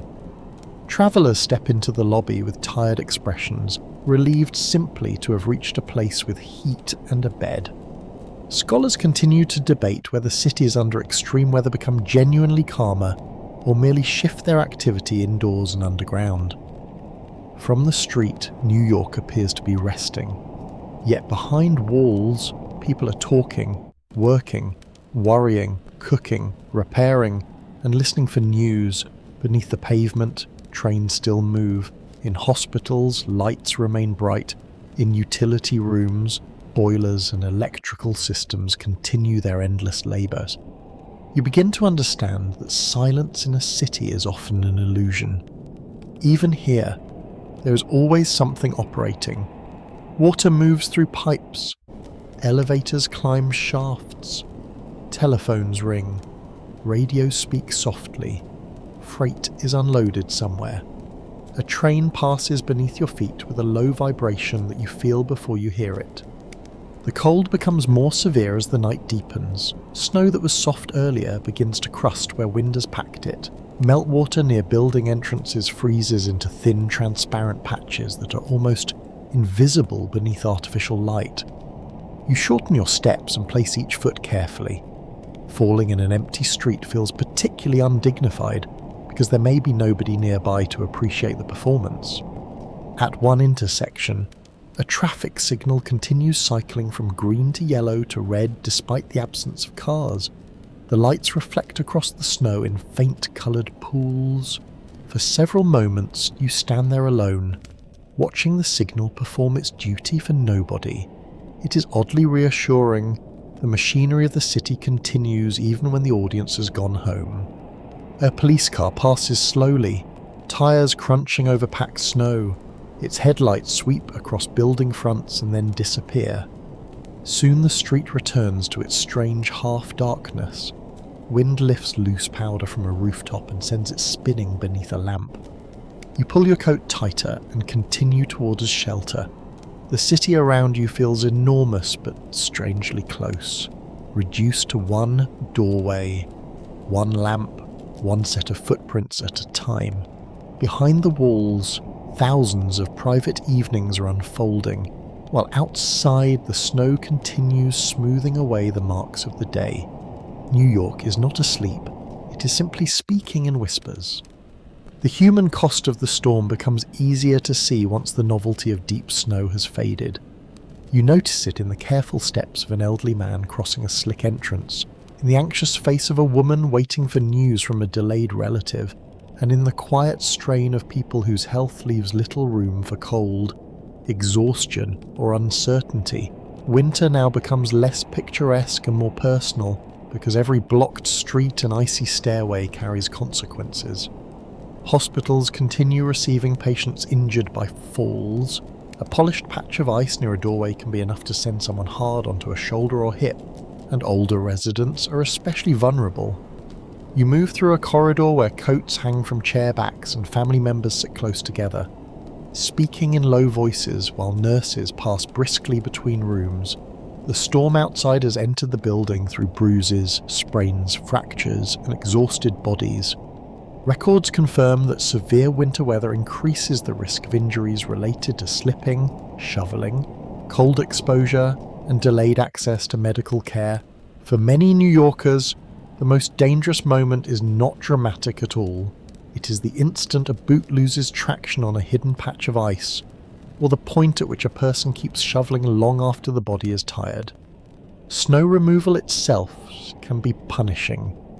You watch a middle-aged man lift another heavy load from the sidewalk and throw it onto a growing pile. His breathing is deeper now, his gloves wet, his shoulders tired. The movement looks ordinary, but repeated lifting in cold weather places real strain on the body. Pride can make people continue long after rest would be wiser.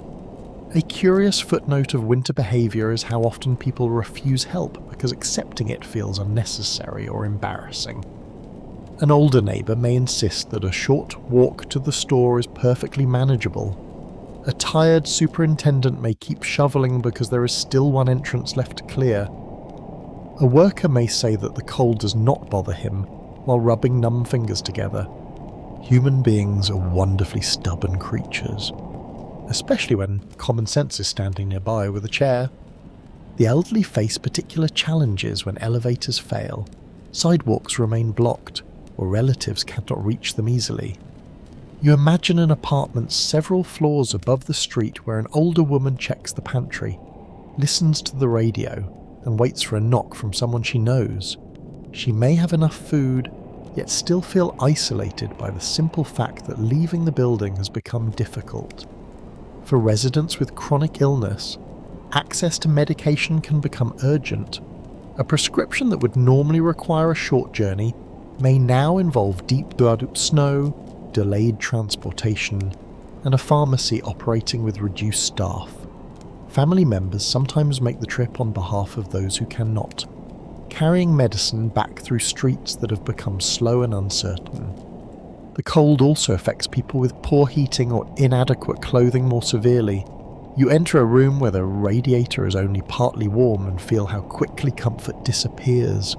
Blankets are layered, a kettle remains on the stove, doors are kept closed to preserve heat in the most used room. Such improvisation can work for a time, but prolonged cold is harder on children, older adults, and anyone already unwell. Arguments split along social lines when historians examine who bears the greatest burden during major urban storms. Weather may fall evenly from the sky, but risk does not. Income, housing quality, age, health, neighbourhood services, and access to transportation all shape what the storm actually means. One person loses an evening out, another loses a day's wages, another struggles to reach medical care. You see this difference among hourly workers. Some businesses close, which sounds like a relief until you remember that a missed shift can mean missing pay. A worker may face an impossible choice between attempting a dangerous journey and losing income needed for rent or groceries. Snow does not negotiate with household budgets. Accidents occur in the streets as well. A car sliding at low speed may still strike another vehicle or a pedestrian. Visibility remains poor in places, and high snowbanks can make it difficult to see around corners. Drivers approach intersections cautiously, while pedestrians peer past piles before stepping into the road. Emergency crews respond under difficult conditions. An ambulance may take longer to reach a building because the street is narrow or partly blocked. Firefighters may carry equipment farther when vehicles cannot approach closely. Police officers help people who are stranded or disoriented. Every extra minute feels heavier when the emergency belongs to someone you love. You also begin to notice fatigue. It sits in the posture of sanitation workers who've been clearing snow for hours, in the face of a nurse finishing an extended shift, and in the movements of a deliveryman lifting one more crate the storm is not one moment. It is a long demand placed on people who must keep functioning, while rest becomes harder to obtain. A less visible hardship is worry.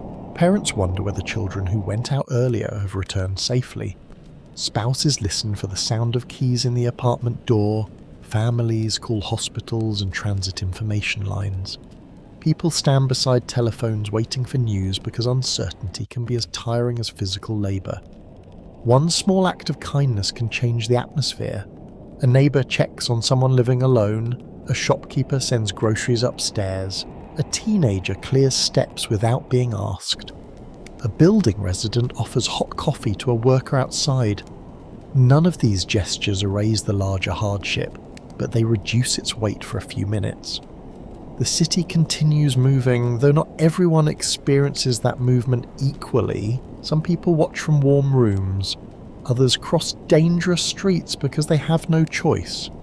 Some recover quickly from a fall. Others face weeks of pain. Some treat the storm as a memorable interruption. Others remember it as a moment when ordinary vulnerability became impossible to ignore. You stand near a doorway and hear the soft scrape of a cane against the floor as an elderly resident approaches. Someone holds the door open and offers an arm without making much of it. The gesture is small, almost invisible. Yet in a difficult winter it carries its own quiet dignity. Morning reveals the city with almost cruel clarity. You pull back a curtain and find that familiar streets have been reshaped into ridges, trenches, and smooth white fields. Doorsteps disappear beneath drifts. Parked cars resemble rounded mounds, and narrow passages twist between buildings where residents have already begun digging. The snowfall may finally look calmer, but the scale of what remains is impossible to ignore. From an upper floor, the transformation is even more striking. Rooftops lie beneath broad white blankets, chimneys rise from pale surfaces, and courtyards seem deeper because their edges have softened. Water towers stand above the snow like dark sentries, while fire escapes trace black lines across white brick fronts. New York looks less like a machine and more like a landscape. Records confirm that major snowstorms can leave accumulations deep enough to disrupt ordinary street proportions, especially where plows pile snow along curbs and intersections. What matters is not only how much falls from the sky, but where that snow is moved. A moderate drift in one location can become a towering bank elsewhere once clearing begins. You step outside and immediately confront one of those banks. The path from the building entrance has been cut only wide enough for one person at a time. Its sides rise like low walls, packed hard by shovels and passing boots. Two neighbours meeting halfway must negotiate politely over who backs up. A tiny form of traffic control conducted without whistles, lights, or much patience. The city has acquired strange new elevations. A fire hydrant may sit half buried beneath a mound. Mailboxes emerge from snow at odd angles. Newspaper boxes look unusually short. Benches in small parks disappear almost entirely. Street signs seem taller because everything beneath them has risen. A curious footnote of deep urban snow is that familiar routes become unexpectedly confusing. You may know a block perfectly well, yet hesitate because the usual landmarks near ground level are hidden. A driveway disappears. A set of steps blends into a slope. A low wall becomes part of a drift. The city has not moved, but its visual instructions have been erased. People begin the day by uncovering essentials. Building workers clear doors fully so they can open without scraping snow. Residents dig pathways towards sidewalks. Shopkeepers remove packed snow from cellar entrances and delivery points. Fire hydrants receive attention. Basement vents and utility access points must remain clear. Every shovelful seems to reveal another task underneath. The physical weight of the snow becomes more obvious now. Fresh powder can look light, but once compressed or mixed with moisture, it becomes heavy, Shovels bite into dense layers that lift reluctantly. Workers pause more often, leaning on handles and stretching tired backs. No one needs a lecture on efficiency, as the body gives very clear instructions. You walk toward an intersection where ploughed piles are especially high.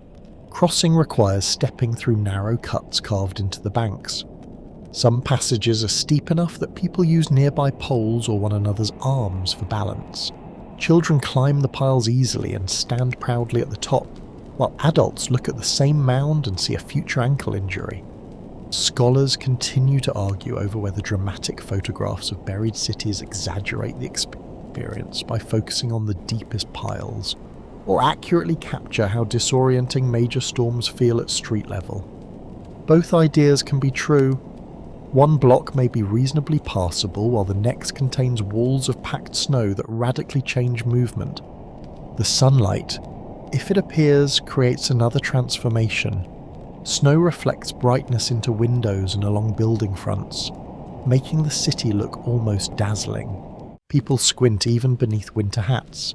The beauty is sharp, clean, and temporary because traffic, soot, sand, and footsteps will soon stain the surface again. You notice objects emerging from the snow like archaeological finds. A bicycle handlebar appears beside a railing. The top of a trash container rises from a mound. A car antenna marks the location of a nearly buried vehicle. Owners dig carefully, trying to remember exactly where mirrors and bumpers are hidden. Some people begin taking photographs. Father poses children beside a snowbank taller than they are. A resident leans from a window with a camera. The storm has been exhausting, but its visual scale feels worth recording. Years later, these images may become family evidence that the snow really was that deep. Workplaces assess whether opening is practical. Some shops raise their gates only partway while employees finish clearing entrances. Offices operate with reduced staffs. Delivery schedules remain uncertain. Schools may stay closed if surrounding streets are difficult or transportation remains unreliable. The city does not restart with one switch. It returns unevenly, block by block. You hear the sound of shoveling everywhere now, joined by the heavier scrape of machinery. The storm's silence has given way to labour. Engines start. Doors bang open. Neighbours call instructions across sidewalks. Someone laughs after finding a car that seemed to have vanished overnight. Someone else does not laugh at all because that car belongs to him. The scale becomes clearest when you stand at the end of a long avenue. Snowbanks line both sides in irregular walls. Vehicles crawl through the centre. Pedestrians move along narrow paths. The city's normal width has been compressed, as though winter has squeezed millions of people into whatever space remains. You realise that mourning has not ended the emergency. It has simply revealed the bill. Every drift must be moved, every entrance reopened, every route tested, every stranded object uncovered, and every ordinary activity renegotiated around mountains of snow. New York stands fully visible in the cold daylight, battered into unfamiliar shapes but already filling with people who have looked at the enormous task outside and reached for a shovel. The work of digging out the metropolis begins with a rhythm you can hear from almost every block. Shovels strike packed snow, pause, lift, and throw. Metal scrapes pavement. Boots grind into frozen ridges. Truck engines idle nearby while crews move from one obstruction to another. The storm has stopped being mainly an event in the sky and become a problem on the ground, measured in tons of snow that must somehow be lifted, pushed, loaded, and carried out. You watch sanitation crews attack the largest streets first. Plows widen narrow lanes while workers clear corners, crossings, and areas machines cannot reach. The task is enormous because moving snow from the centre of a street only creates another pile at the edge. Every cleared lane produces walls that must later be reduced, hauled away, or shifted again. Progress comes slowly, but it comes.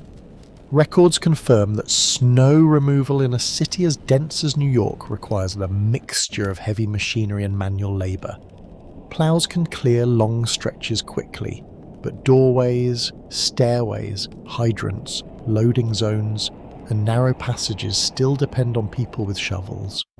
The city may admire its machines, yet winter keeps finding places where only human hands can finish the job. At building entrances, superintendents and the porters work almost continuously. You see one man cut steps through a packed bank so residents can reach the sidewalk safely.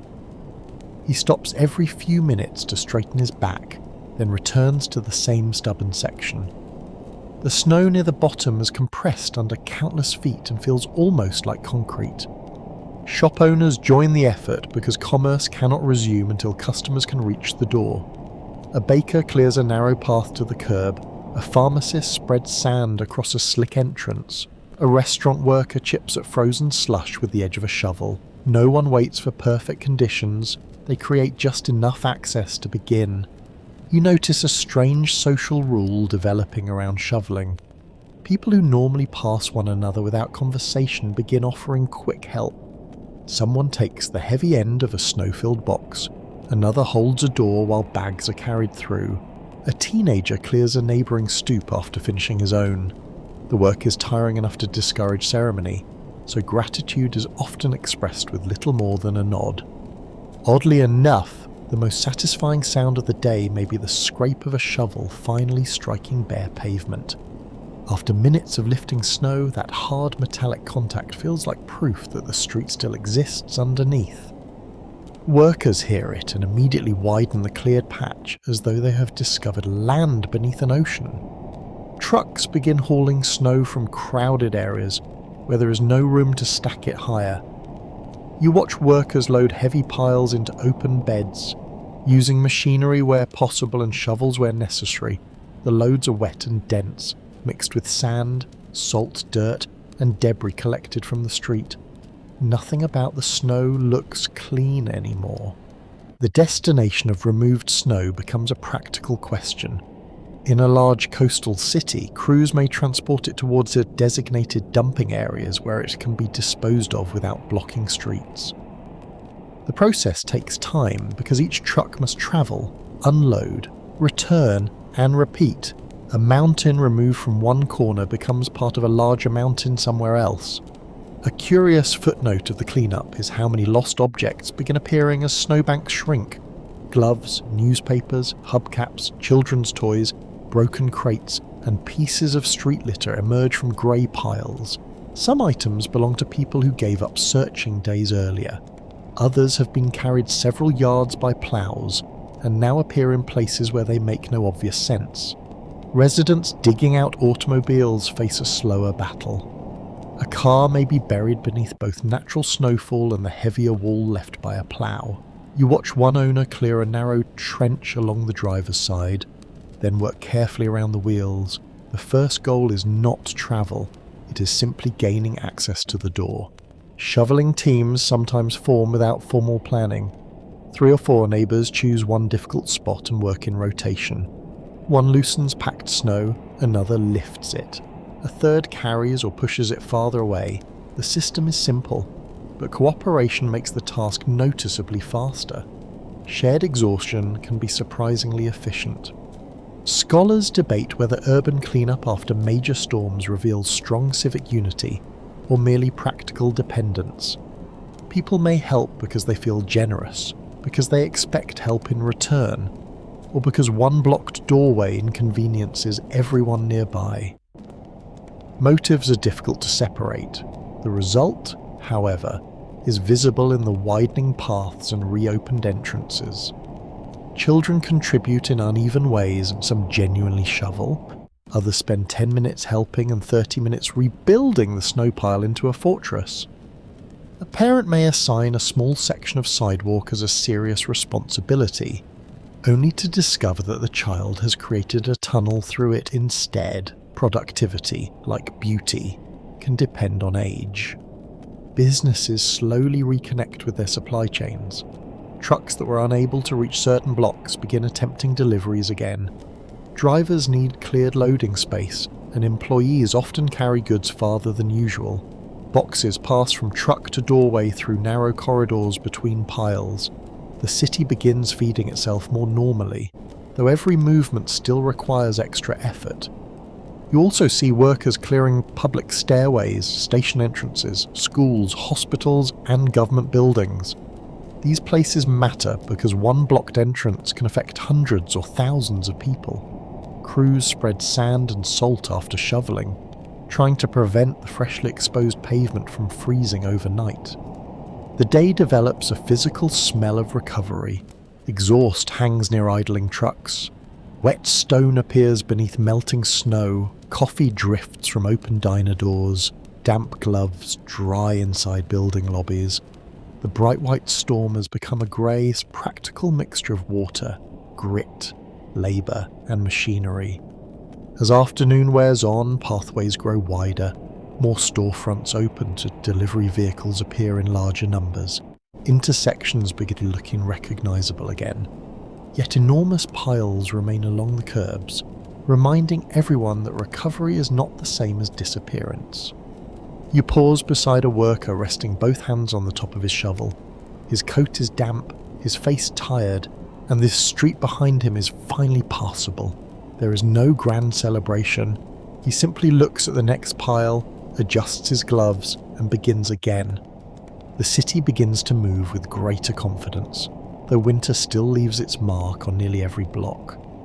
You notice it first in the rhythm of the streets. More buses appear, more trains arrive close to schedule, and more storefront gates rise in the morning. Sidewalks carry thicker streams of pedestrians, each person stepping around the remaining piles as though they have already learned the new shape of the city. Commuter trains begin running with greater regularity as the crews restore switches, clear exposed tracks, and repair weather-related disruptions. The improvement is not perfect, but it is enough to change people's behaviour. Workers who had stayed home begin returning to offices. Travellers who postponed trips appear at terminals with luggage. Station platforms feel busy in a familiar way again, filled less with uncertainty and more with ordinary impatience. Records confirm that New York's transportation network in the early 1960s depends on a complex combination of subway lines, buses, commuter railways, bridges, tunnels, taxis, and private automobiles. Restoring that network is not one event but a series of local recoveries. One route may run normally while another still suffers delays, and one neighbourhood may feel almost ordinary while another remains narrowed by snow. You board a subway train during the morning rush and feel the return of routine immediately. Passengers read newspapers, study advertisements, and stare ahead with a practiced expression of people who have made the same trip hundreds of times. Damp coats are less common now.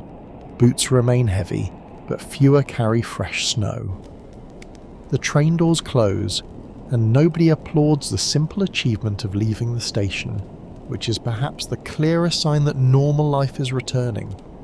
At street level, shop windows regain their usual importance. Displays are straightened, deliveries arrive more predictably. Clerks restock shelves that had grown thin during the worst days. Bakeries place fresh bread in windows again, and restaurants receive produce, meat, and dairy goods with fewer interruptions. The city's appetite, briefly forced into caution, begins returning to its enormous everyday scale. Schools reopen as routes become safer. You see children carrying books instead of sleds, walking in groups along cleared paths while parents remind them to avoid dirty snowbanks near intersections. Some children are disappointed by the restoration of schedules. A closed school has the romance of unexpected freedom. An open school has arithmetic.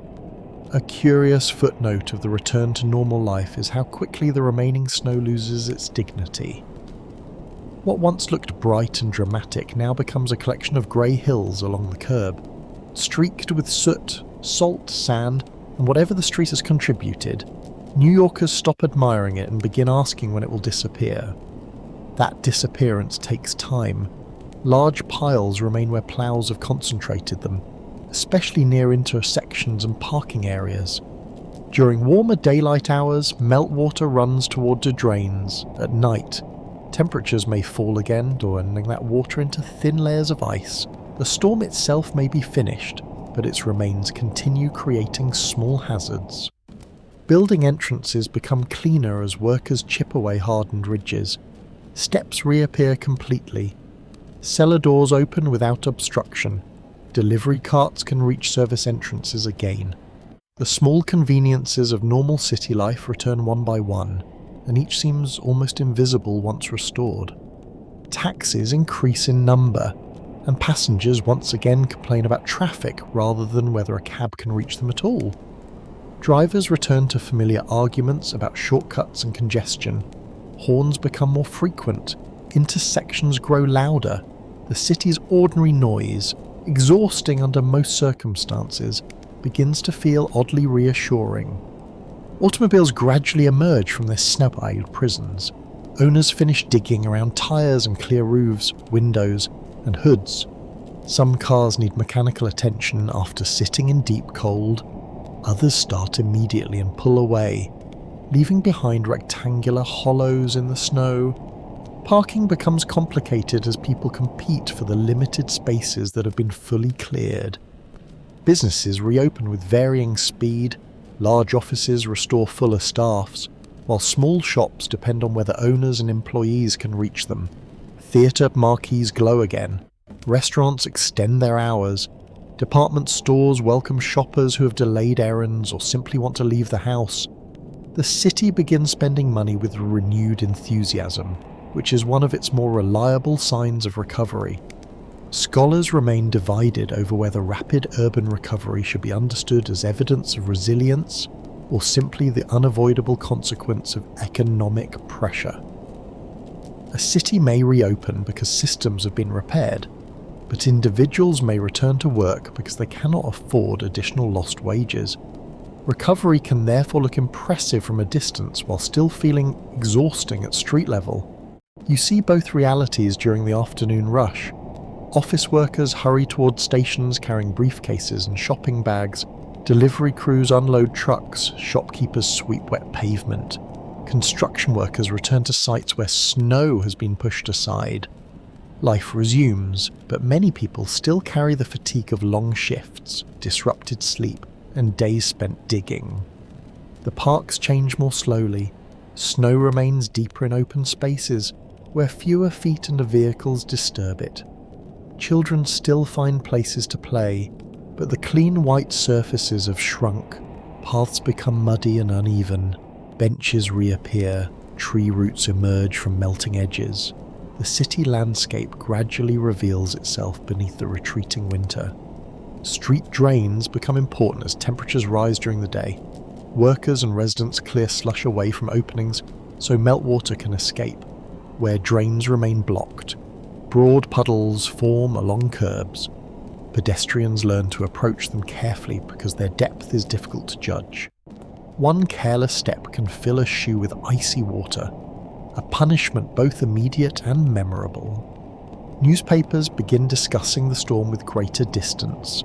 Instead of urgent weather reports, stories focus on cleanup costs, transportation performance, lost business, and personal experience.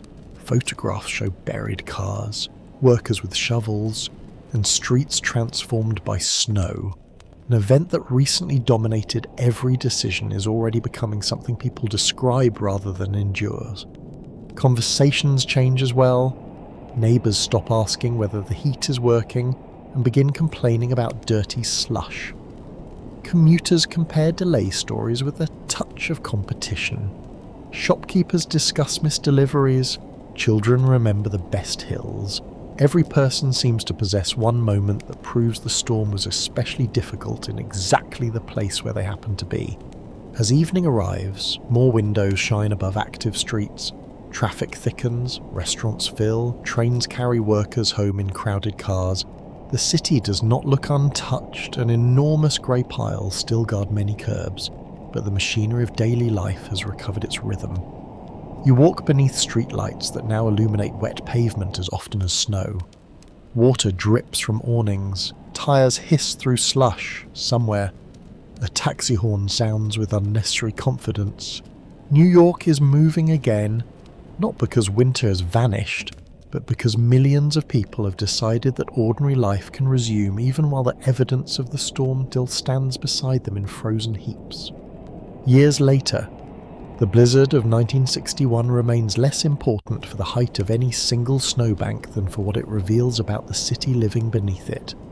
You can picture New Yorkers carrying groceries through narrowed streets, climbing station stairs in wet boots, watching boilers, clearing entrances, helping strangers push stalled cars, and returning to work while enormous grey piles still line the curbs. The storm becomes a portrait of ordinary life under pressure. And ordinary life is often where history becomes most human. Records confirm that the winter of 1961 brought severe snow and cold to New York, testing transportation, public services, housing, businesses, and millions of private routines. Yet a weather event is never experienced only through official totals. Snowfall measurements can tell you how much accumulated, but they cannot measure the worry of someone waiting for a family member, the exhaustion of a sanitation worker, or the pleasure of a child discovering an unexpectedly empty street. You begin to understand why memories of great storms can remain unusually vivid. Weather surrounds everyone at once. A political speech may be ignored, a newspaper headline may be forgotten, but deep snow changes what you wear, where you walk, what you eat, whether you work, whom you speak to, and how long it takes to reach home. History enters through the front door carrying wet boots. For older New Yorkers, memories of the storm often become attached to small details rather than dramatic events. Someone remembers looking from a bedroom window and seeing automobiles nearly disappear. Someone remembers a father arriving home hours late. Someone recalls a diner that stayed open, a landlord fighting with a heating system, or a neighbour bringing milk upstairs. These fragments matter because memory tends to preserve feeling more faithfully than schedules. A curious footnote is how quickly suffering can become nostalgia once enough years have passed. People who complained bitterly while shoveling may later describe the same storm with affection. Childhood memories are especially vulnerable to this transformation. Frozen fingers, soaked socks, and parental warnings fade slightly, while sledding hills and snow forts grow magnificent. Human memory is a generous editor when given several decades. The storm also reveals the enormous dependence of modern urban life on invisible systems. You expect water from a tap, heat from a radiator, trains beneath the street, food on shelves, ambulances on demand, and electricity behind every switch. Most days, these systems operate so reliably that you barely notice them. Severe weather makes them visible by threatening their ordinary rhythm. That lesson extends to the people maintaining those systems. Transit crews, sanitation workers, nurses, firefighters, police officers, utility employees, building workers, delivery drivers, cooks, pharmacists, and countless others become essential precisely because the city cannot function through machinery alone. Every system ultimately depends on a person willing and able to reach a workplace, make a decision, repair a failure, or carry something through the cold. Scholars continue to dispute whether disasters truly reveal the character of a city or merely expose conditions that were already present. New York during severe winter weather offers evidence for both views. Cooperation becomes easier to notice, but so does inequality. Strong institutions become visible, but so do their weaknesses. Wealth can soften hardship, while poverty can make every disruption more dangerous. The storm therefore tells several stories at once. There is a story of resilience, because millions adapt quickly. There is a story of vulnerability, because basic routines depend on fragile connection. There is a story of community, because neighbours help one another. There is also a story of isolation, because not everyone has someone nearby to knock on the door. You can almost hear the voices preserved inside those stories. A shopkeeper jokes about disappearing bread, a commuter complains about a delayed train, a child insists that a particular snowbank was taller than any building. A worker remembers clearing the same stretch of pavement repeatedly. Their experiences do not fit neatly into one heroic legend, and that is exactly what makes them believable. New York itself changes enormously in the decades that follow.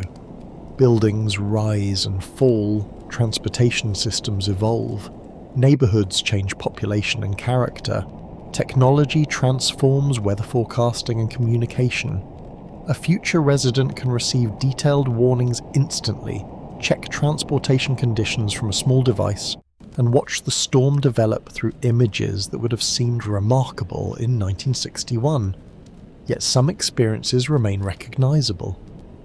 You still feel the cold wind between tall buildings. Snow still makes a familiar block look strange. People still rush to stores before a major storm. Children still hope for freedom from ordinary schedules.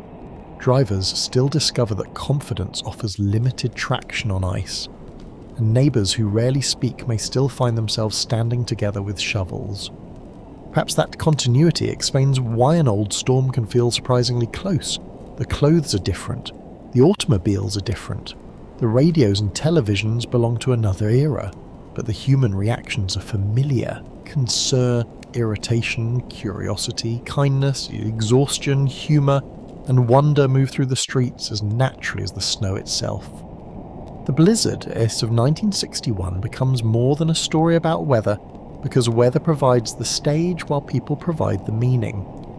You see a metropolis temporarily stripped of speed and certainty. Beneath its towers, millions must return to basic questions. Is the house warm? Is there enough food? Can you reach work? Is your family safe? Does the neighbour downstairs need help?